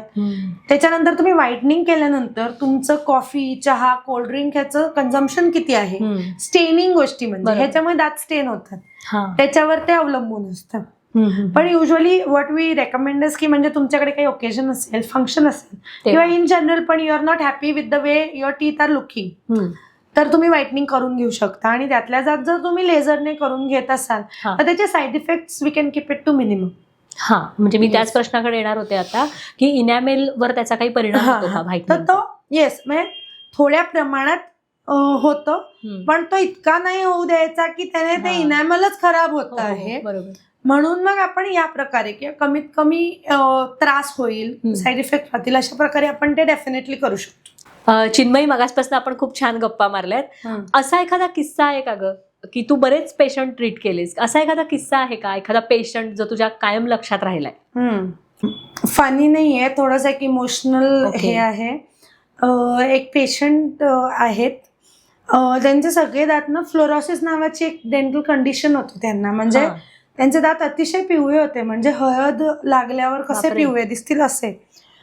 आणि ते एका फ्लोरोसिस म्हणतो, ती टर्मच आहे त्याला, तसं होतं त्यांना. आणि ते चांगले शिकले वगैरे आणि मग पण ते कॉन्फिडेंटच नव्हते, म्हणजे ते बोलायला नाही, म्हणजे कुठे जायचे नाही, आपलं घर आणि कामाचं ठिकाण आणि असं.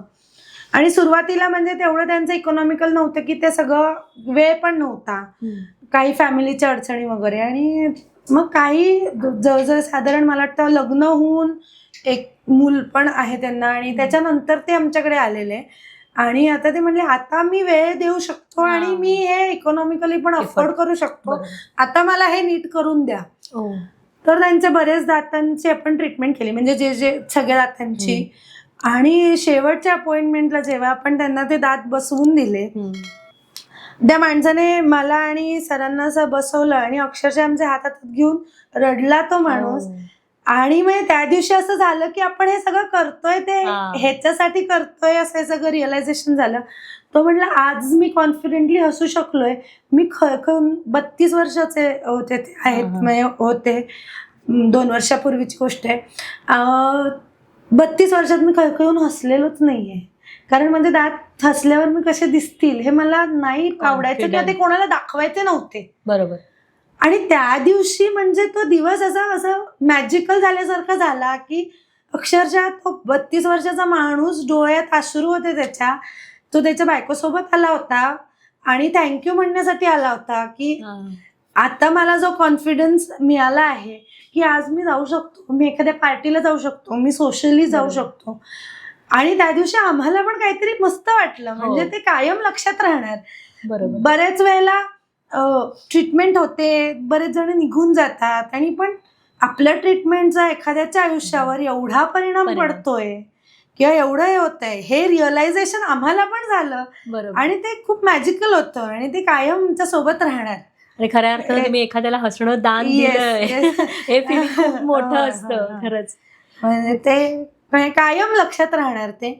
असंच अजून एक पेशंट होती, फिमेल पेशंट होती आणि तिला काही सिस्टेमिक कारणांमुळे तिला पक्के दात आलेच नव्हते. हो. तिला दुधाचे दात होते सगळे तिचे. वय किती होतं म्हणजे तिचं? साधारण आमच्याकडे ती आली तेव्हा 24-25 होतं आणि आता ते रिअलाइज झालं होतं त्यांना, कारण ते लग्नाचं बघत होते. हो हो हो. आणि त्या कारणांमुळे दात जबडा तर वाढला होता पण हा. पक्के दात आले नव्हते. त्याच्यामुळे ते छोटे छोटे दुधाचे दातच आणि फटी असंच दिसत होतं. पण एवढ्या वर्षात कळलंच नाही त्यांना? कळलं नाही म्हणजे त्यांनी त्याच्याकडे लक्षच फारसं दिलेलं नाही. हा. आणि आता लग्नाला नकार यायला लागले त्या कारणाने. हो. आणि मग ते असं झालं की ह्याची ट्रीटमेंट तुम्हाला करून द्यायची आहे, पण पक्के दात नव्हते त्याच्यामुळे बऱ्याच कॉम्प्रोमाइज स्टेट होती ती. बरोबर. आणि भरपूर एक्सटेन्सिव्ह ट्रीटमेंट वगैरे सगळी झाली आणि नंतर मग आपण तिला दात दिले. ते पुन्हा एकदा म्हणजे कॉन्फिडन्स तिने रिगेन केला. तिचं लग्न ठरलं आणि आम्ही तिच्या लग्नाला ते अगदी आवर्जून आम्हाला बोलवायला आले होते की लग्नाला नक्की या. ती पेशंट आता कोल्हापुरात आहे, ती चिपळूणला राहते, पण ती इकडे आली की नक्की भेटून जाते. आणि म्हणजे इतका डिफरन्स त्याच्यानी झाला होऊ शकतो हे जे रिअलायझेशन होतं आणि त्याने खूप छान वाटतं, समाधान वाटतं आपण जे करतोय ते. बऱ्याचदा असं असतं ना की आपल्या प्रोफेशन मध्ये पैसा आणि समाधान ह्या दोन्ही गोष्टी जेव्हा एकत्र असतात किंवा समाधान हे आयुष्यभर टिकणारं असतं आपल्यासोबत. आणि याच्यासाठी केला होता अट्टहास अशी जी पोझिशन असते. खूप छान वाटलं तुझ्याशी गप्पा मारून. आता समीक्षा पॉडकास्टच्या प्रथेप्रमाणे असं मी म्हणेन एक रॅपिड फायर आपण घ्यायचं आहे. फटाफट उत्तरं द्यायची, तुला माहितीच आहे. तर काही प्रश्न मी विचारेन तुझ्याच फील्डला रिलेट करणारे, तर त्याची तुम्हाला उत्तरं द्यायची. सगळ्यात पहिला प्रश्न असा आहे की सॉफ्ट ब्रश की हार्ड ब्रश? सॉफ्ट. नमकवाली टूथपेस्ट की रेग्युलर टूथपेस्ट? नमक डझंट डू एनी गुड. साधी टूथपेस्ट. ब्रश कितीदा बदलावा? महिन्यातनं एकदा की 3 महिन्यातनं एकदा? ब्रश हा 3 ते 4 महिन्यांनी बदलायला हवा, किंवा ब्रिसल्स जर फ्लेअर आउट झाले असतील तर ब्रश बदलायला हवा. साधा ब्रश की electric toothbrush? Electric toothbrush better. कवळी की dental implant? Dental implant any time. Brushing एकदा की दिवसातनं 2दा? 2दा, सकाळी आणि रात्री. केमिकल टीथ व्हाईटनिंग की laser teeth whitening? Laser teeth whitening.